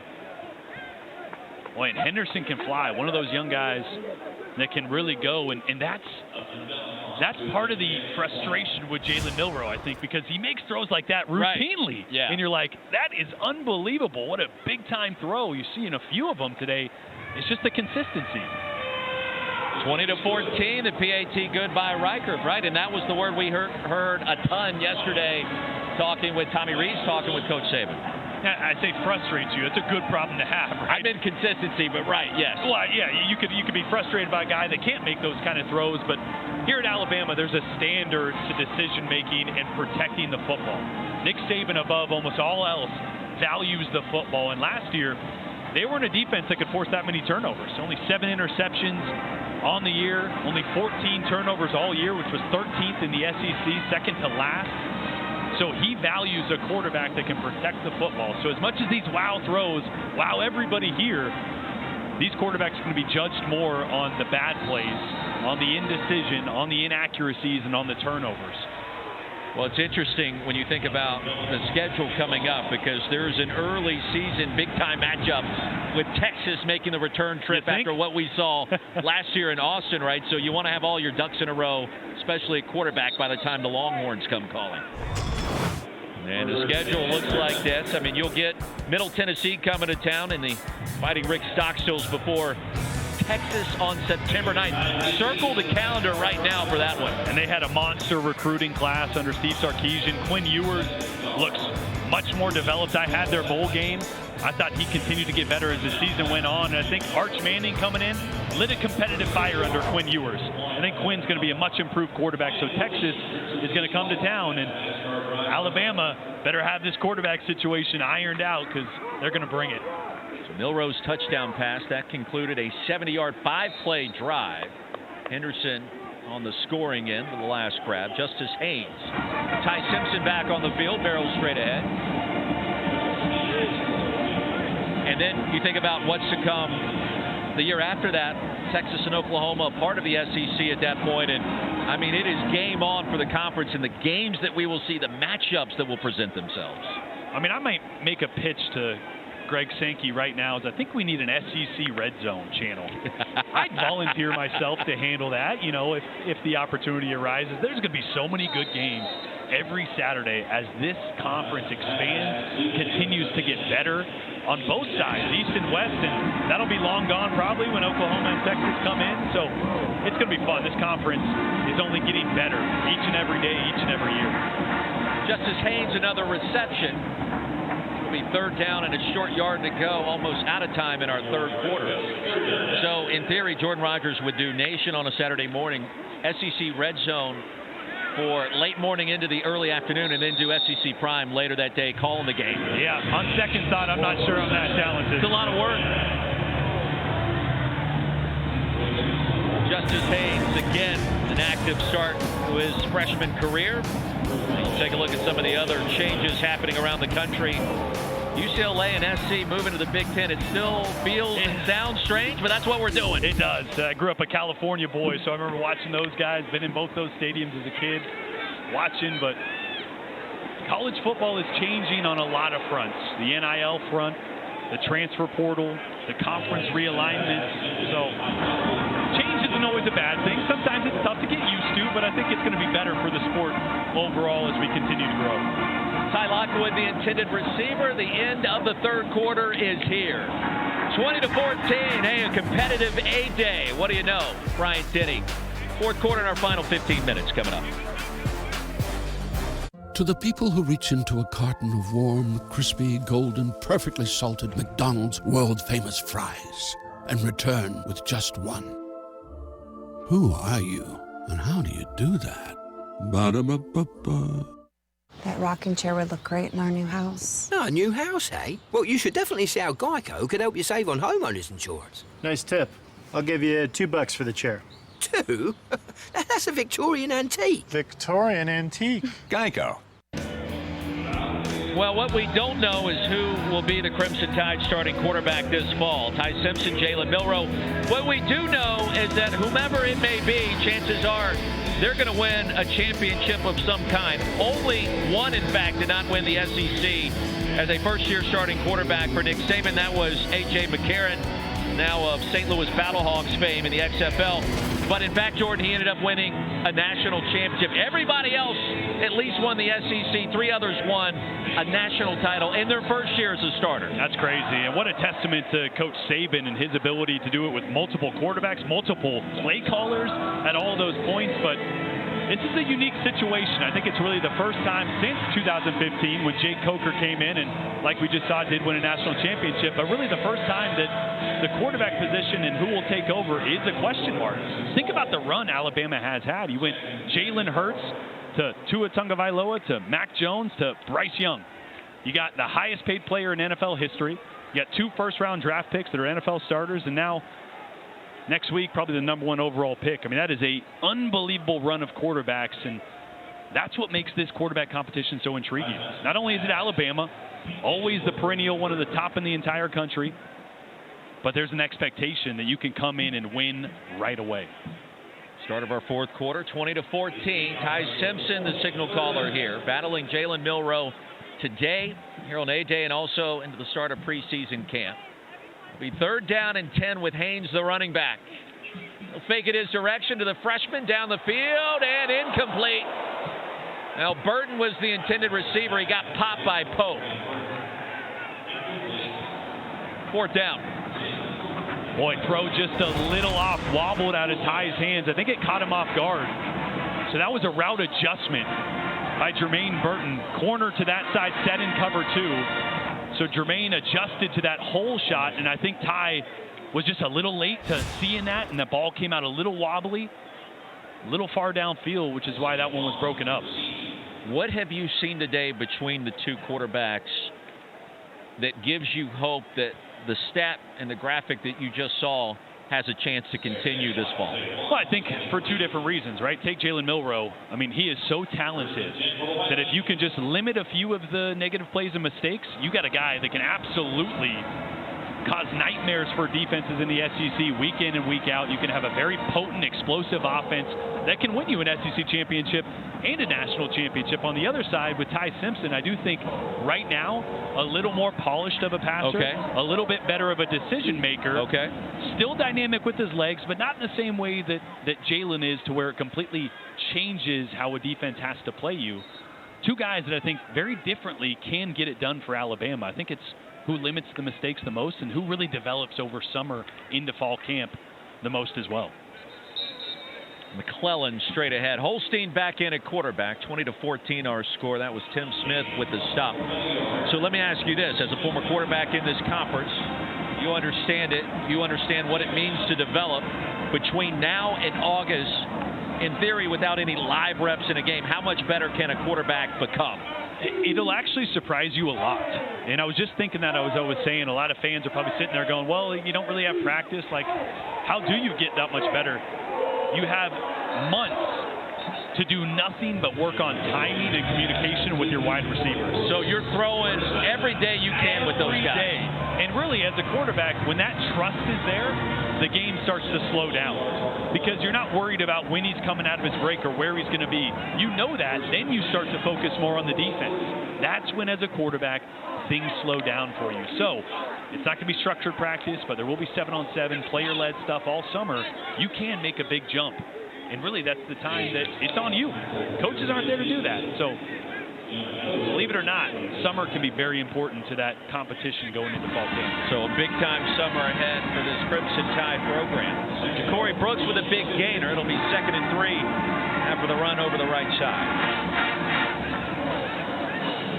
20-14, Crimson with the lead over the Whites.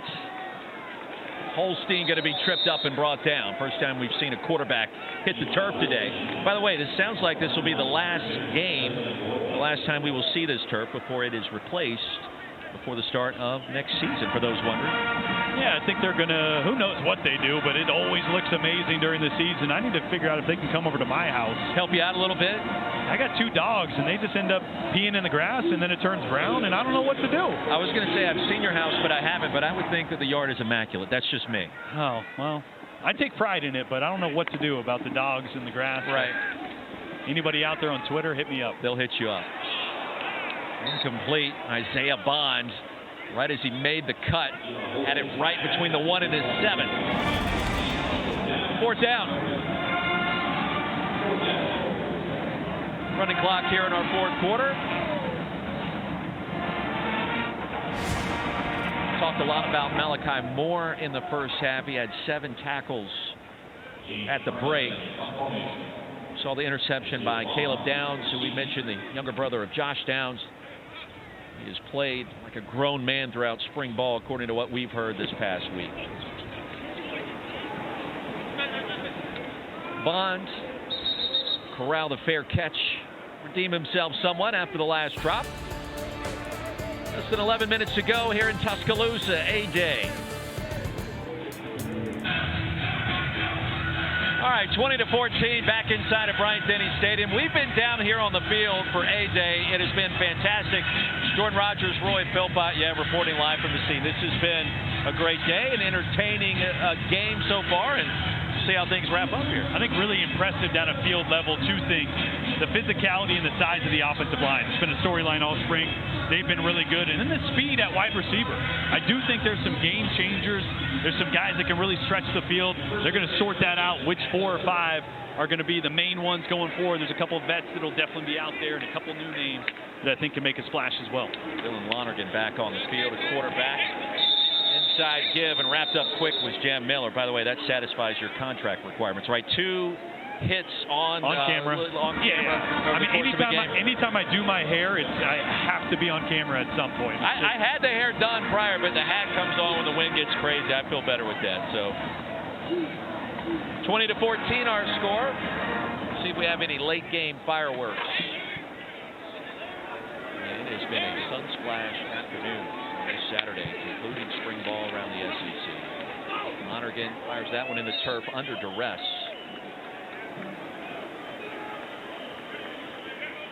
10 minutes to go. It'll bring up 3rd down and 10. the field perspective for the spring game, I think it's better, honestly. You're kind of in the action. You get to see it. We get to talk through some things. Well, we get to see the coaches, right? You got 2 new coordinators. Tommy Rees usually calls games from the booth. He did that at Notre Dame, down on the field today.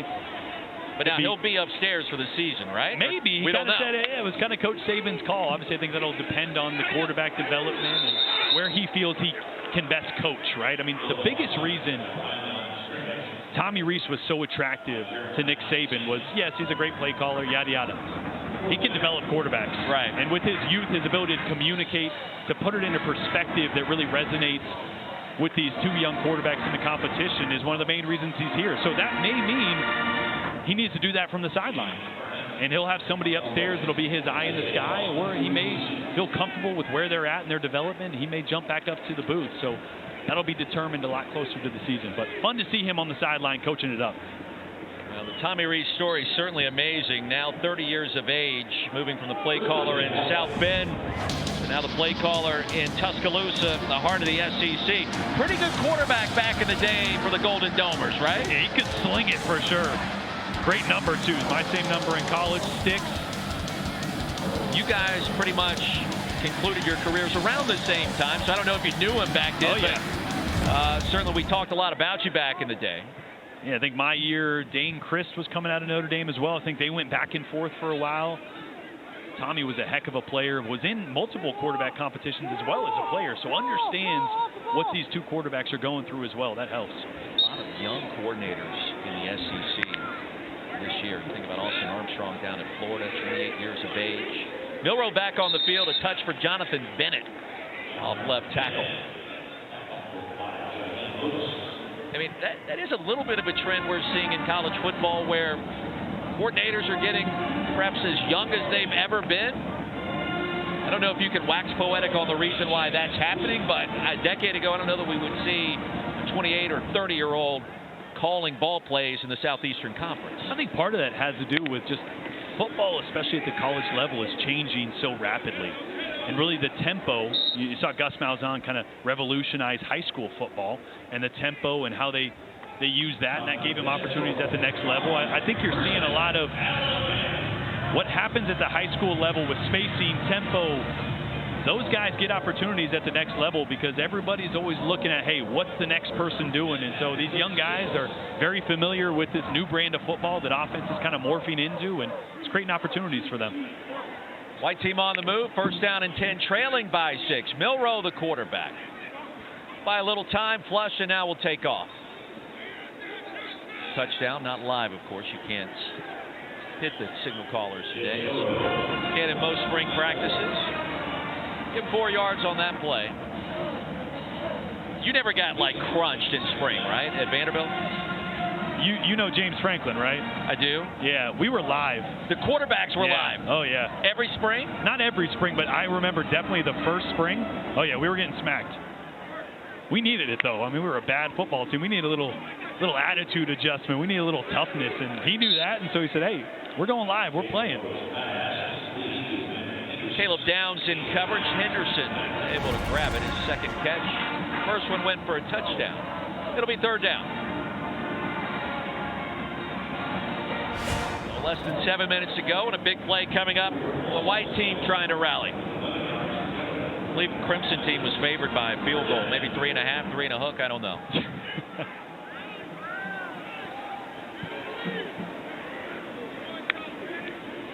From the 35. And Milroe was hit. Scraped by Robinson. That'll blow that drive dead in its tracks. And again, as we're watching this quarterback competition evolve, the spring game for everyone is not a perfectly fair evaluation, but for a guy like Jalen Milroe, it's really not. Right? Defenses are going to have to play him completely different when he is live, when he can make plays outside the pocket, when he can get going downhill on QB powers and option reads. So you're not exactly seeing his full arsenal just because of it's a spring game. He's not live, and you want to limit what both sides of the ball can do. Downs will settle in underneath this punt. Fair catch in traffic. Good live rep there. We'll keep it here with 5:51 to go. As a player, did you celebrate when spring practice ended? Like you were excited probably when it started. Then it gets a little bit of a grind, I would think, at some point. Yeah. And then when it ends, you're like, okay, I can breathe for a second maybe. Oh, we celebrated very significantly that night. Let me put it that way. Yeah. We had a big beer pong tournament. Oh boy. So we would pair up into partners, and we dress up, we do the whole thing, and yeah, we were pretty excited when spring practice was over. Love it. Ty Simpson back on the field. Freshman running back will flank him to the left, and Justice Haynes. Haynes a couple of touchdowns today, one through the air, one on the ground, and Simpson's going to float one, looking for Burton. In stride, and he's got it. Jermaine Burton dragged down at the 3. Right over Hurley, and a big gainer and some fireworks late. And an absolutely perfectly thrown ball. Again, we mentioned it, the wind is behind Ty Simpson right now, so he takes a little air off this, but perfectly leads Jermaine Burton, who had a step or two on the DV there. That is great to see if you're an Alabama fan. That was the play Jordan Rogers was waiting on. Here goes Justice Haynes. He'll be stopped short. Second down and goal. Barnes met him near the line. He's able to navigate his way for a yard. That's about it.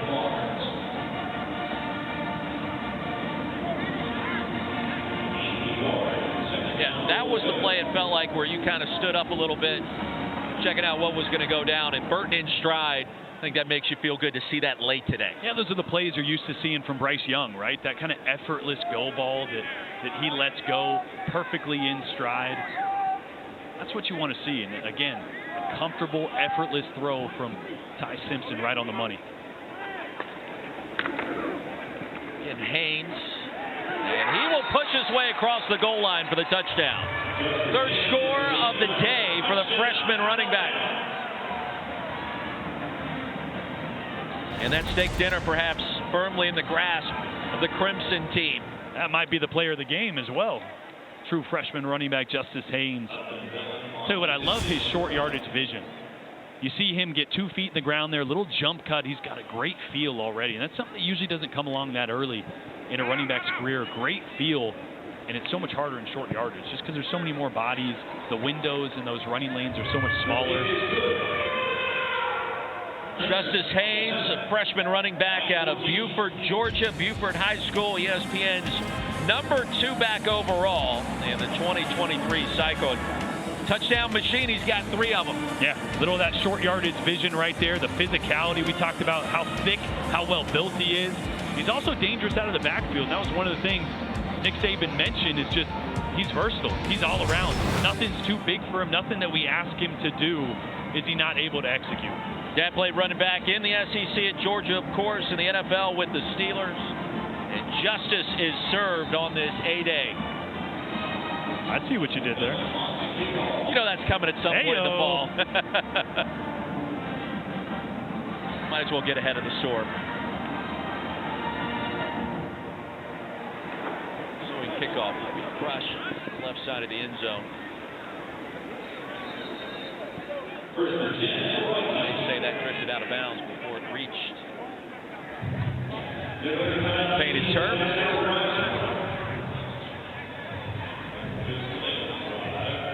So 60 yards in 3 plays. Touchdown number 3 for Haynes. Plenty of tape from this afternoon will be evaluated as we go through the summer. Milroe back on the field, so one more chance after Simpson hit Burton in stride for that long gain. The hesitation, and Williams couldn't bring it in, had to reach behind him.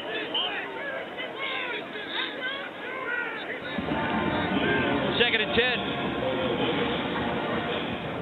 Well, as you think about the SEC this coming fall, obviously Tennessee sent shockwaves around the conference to start last year. Josh Heupel obviously has quarterback to replace in Hendon Hooker, who could be a first-round pick next Thursday night. We will see. Georgia, haven't talked about the Dogs today, back-to-back championships. Oh, they'll be good. They're going to be good again. Kirby Smart, mentored by Nick Saban.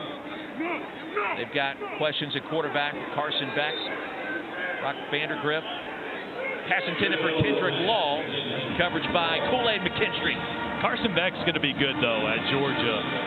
We've known that for a couple years. He's got a ton of talent. The weapons around him, they only continue to recruit. But you're right, there's some interesting teams out there. LSU, South Carolina, all them getting better.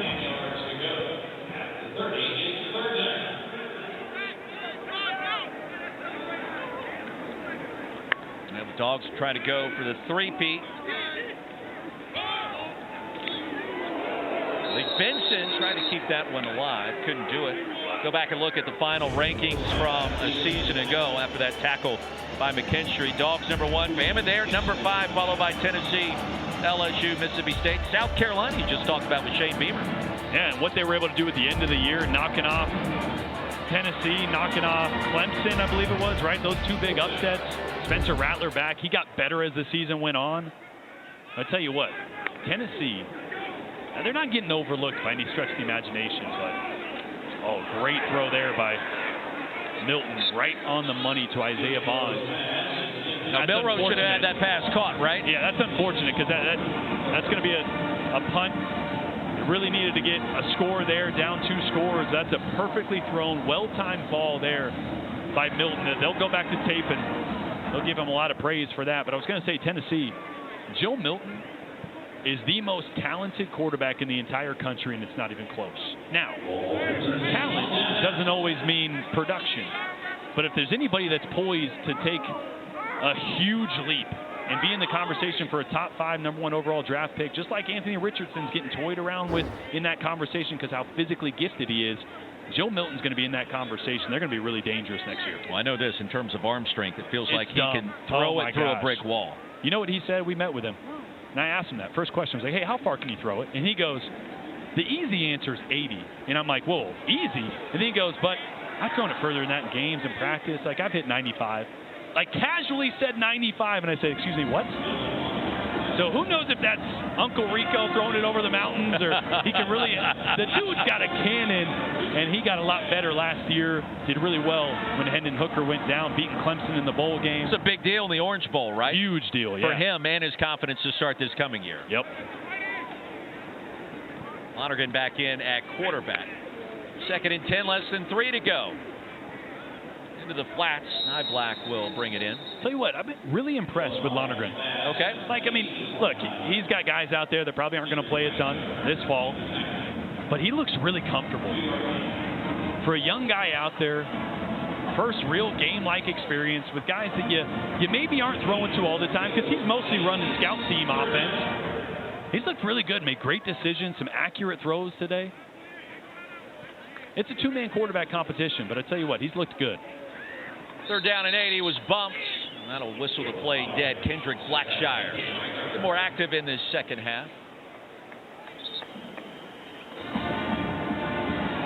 4th down. Come out. White team. You just kind of casually said you felt like Milton, pound for pound, could be the best quarterback in America, if I heard you correctly. From a physicality standpoint, okay. No doubt. All right. Now, if the production and the consistency that he showed in a small sample size, albeit last year, if he can build on that, I mean, just look at the offense. I mean, Hendon Hooker went from an undraftable quarterback at Virginia Tech to being in the conversation in the first round. So if you can have success, that offense is going to give you every opportunity to showcase how much talent you have. Upton Belafont back on the field, 52-yard effort. Wind at his back, and that will miss wide right and perhaps a skosh short.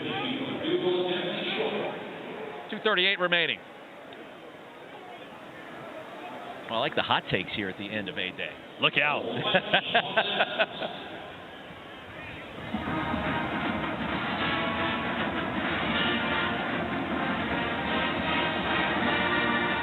Milroe trots back on the field. He has put the ball on the money. Isaiah Bond drops in the second half. Bond's had a sensational spring by all counts, and they've talked about how they've put number 17 in the slot, and he's just gone out there and made a bunch of plays. In words that Tommy Rees told us, he can go. And we've seen that speed on display. We have some film to work with headed into the heart of the offseason. Important time for the receivers, too. We talked about the quarterbacks and trying to get that timing down with the wideouts. Those guys also have to show up. Here's time for Milroe. He'll zing it complete. Tight end has it. Reasonable gain by Danny Lewis, his second catch. 2-minute drill with just over 2 minutes to go.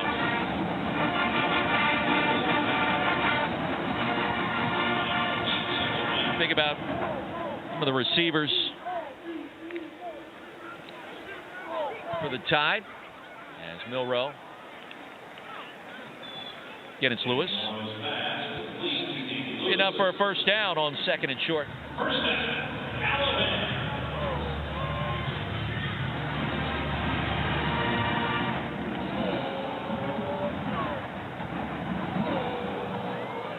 Plenty of weapons.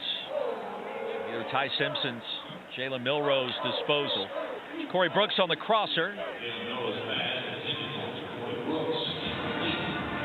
Do you feel like you've seen a vastly different offense today when we knew it was going to be vanilla, kind of what you've seen with formations, routes, and just, I don't know, anything else from a quarterback's perspective? Yeah, I mean, I think what stands out, again, we said this early in the broadcast, they're not really going to show much. This isn't going to be exactly what Tommy Rees's offense looks like. And again, you come here and you run the offense that's in place and you kind of put your fingerprints on it, winning where you can. I will say one thing that does stand out, the tight ends have been split out a little bit more than maybe I expected. Okay. So not attached, not in the core, as we call it, in that kind of H-back off the tackle position. They've been split out a little bit more. Now, I know this is 2 minutes, so naturally you're going to see these tight ends in a 2-point stance. But I just got the feeling that Tommy Rees was really excited about the receivers, about the athleticism at tight end, the ability to kind of spread teams out when you need to with the talent that they have at both those positions. It has been a whirlwind for Alabama's new offensive coordinator. Another season in which you replace a starting quarterback who won a Heisman Trophy, both play callers. 3rd and long, pass incomplete, looking for Diffree. Yeah, Coach Saban just said, let's go for this one. It's late in the game. You look at some of the familiar faces and new names at tight end this coming fall. And they do really like C.J. Diffree, the transfer from Maryland, got him out of the portal. Big-bodied guy that's able to play in the core, be involved in the run game, have him split out in a 2-point stance right now. Good route runner. 4th and 16. Milroe on the move and incomplete. Henderson, the intended receiver, Downs in coverage. That was coming right in our grill. Yeah. Kind of a Hail Mary per se. I mean, 4th down and long, they had to score there or on that drive to have a chance to get that medium rare steak. They probably won't. It'll be Frank and beans. I think the steak is long gone. And the Crimson team will be enjoying that at some point early next week. That's not happening tonight. I think that comes early next week. What right? do I get? I don't think you get really anything. I think you get to play in a golf tournament. You get to shake some hands and enjoy T-Town for maybe another 48 hours. Sticking around, see how my golf game looks on Monday. Alabama's got a little golf tourney. It's never bad to play that game. Reno, the running back, Simpson back on the field. He was thinking about going deep. Now buy a little time on the move. And incomplete. Marino, the intended receiver, coming out of the backfield.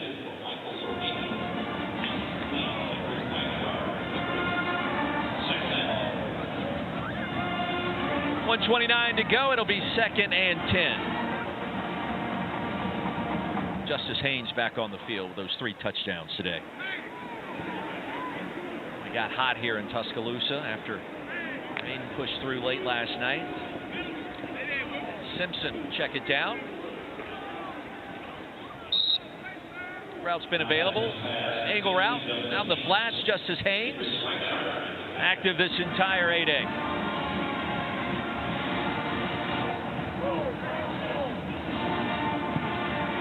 Don't forget, we'll catch up with head coach Nick Saban at the conclusion.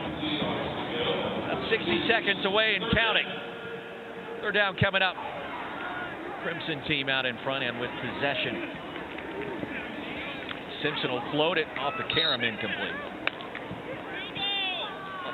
And at the last minute, trying to spot Prentice. Perhaps another long field goal.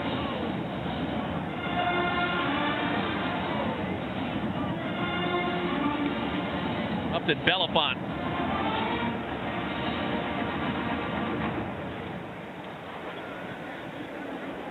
we've seen a couple of drives bogged down near midfield last few minutes. Good Wind little breeze at his back here. He'll drive this one a little deeper, and Belafonte from way downtown. A 49-yarder is good for number 98. Good way to close out special teams.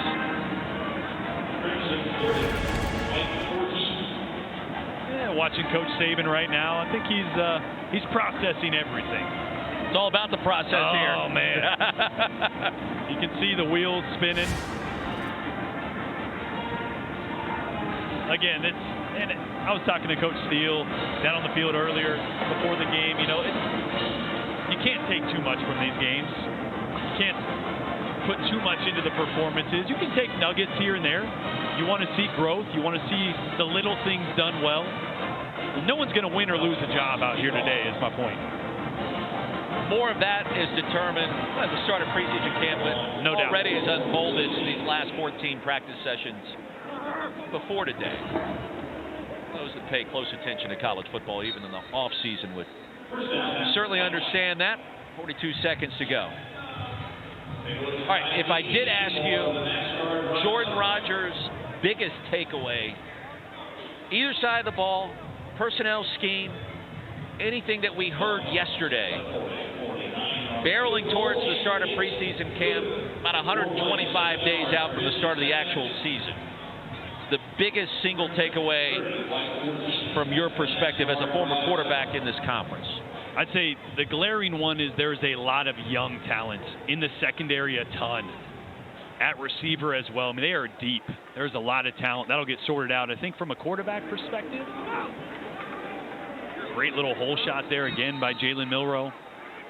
From a quarterback perspective, I'm really impressed with Ty Simpson. Okay. Now, again, he's going against the 2s and 3s. Jalen's going against the 1s. So it's not all equal. It's not apples to apples, right? But my first extended time seeing Ty Simpson, I thought his decision-making was very good.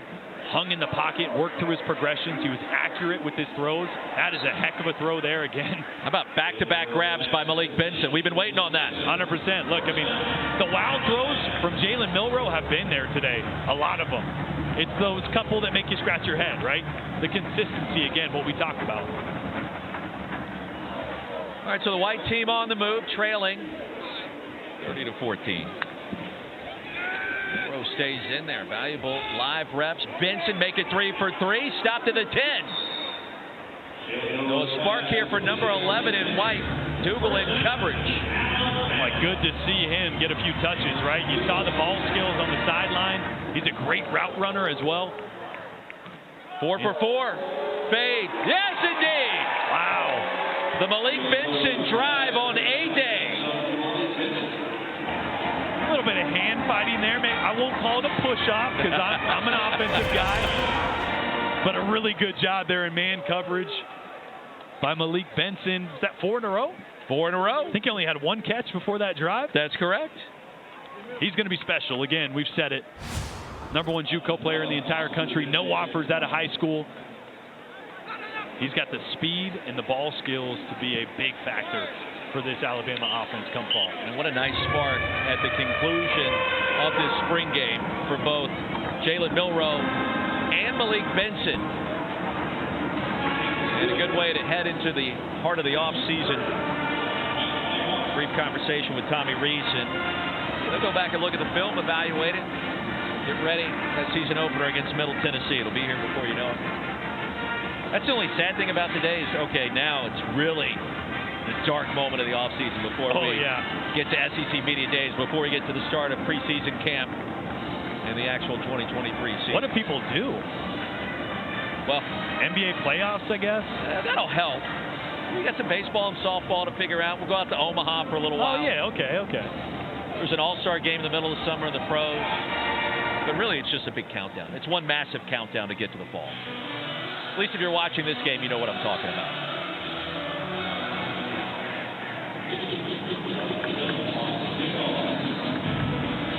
Well, shout out to our entire ESPN crew today, getting us on the air, battling local internet outage. And Caitlin Urca, our producer. Welcome to ESPN. Always great to do that. She's been magnificent. First game. And Caitlin gets a fiber line on campus cut. We have no cameras about 10 minutes before kick, and Caitlin did nothing but steer us to perfection. Yes. I'm going to call it perfection. For what we're working with, great job, Caitlin. Yes.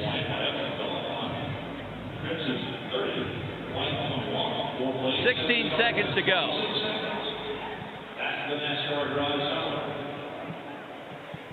No, Malik Benson called lightning in a bottle in that last drive. Lonergan, a loft one deep. Incomplete. On the far side.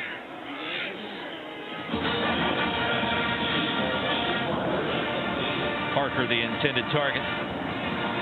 Getting deeper into that depth chart.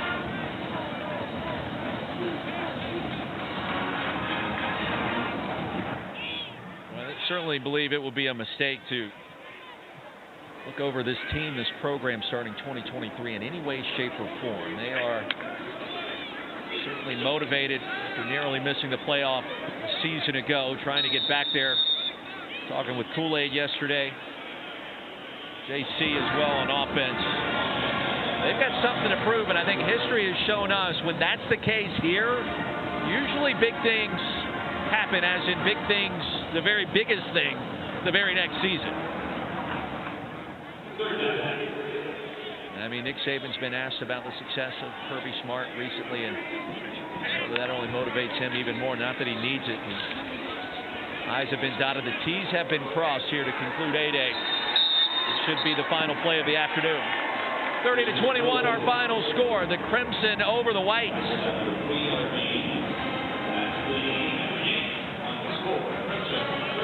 And then spring practice officially comes to a close here in the SEC.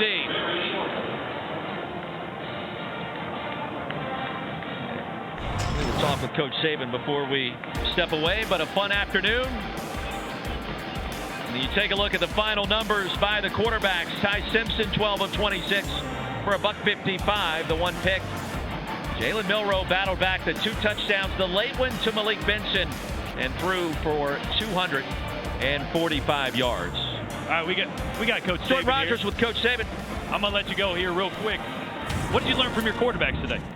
Well, you know, they made some good plays. They made some bad plays. You know, they played a lot of cover 2 once they got ahead, so I don't think they took advantage of the throws that they had. Tight end was open down the middle all the time. I kept saying, throw it to the tight end. Nobody would throw it, so I guess I got to get back in there. Hey, we got to get you on the offensive side of the headset, right? One name that I was looking forward to hearing was Malik Benson. 4 big catches at the end there. What kind of player can he be looking forward into the fall out of the JUCO ranks? Yeah, really good player. Really good size, great speed. He's got good hands. We dropped more balls today than I've seen us drop all spring, so that was, you know, a little bit surprising, actually, because the receivers have played really well. Biggest takeaway? I know you're going to look at the film, digest it all. Biggest takeaway in the moment right now? Well, is who can play winning football. That's what I'm concerned about. And you got to eliminate the bad plays, and we had too many bad plays.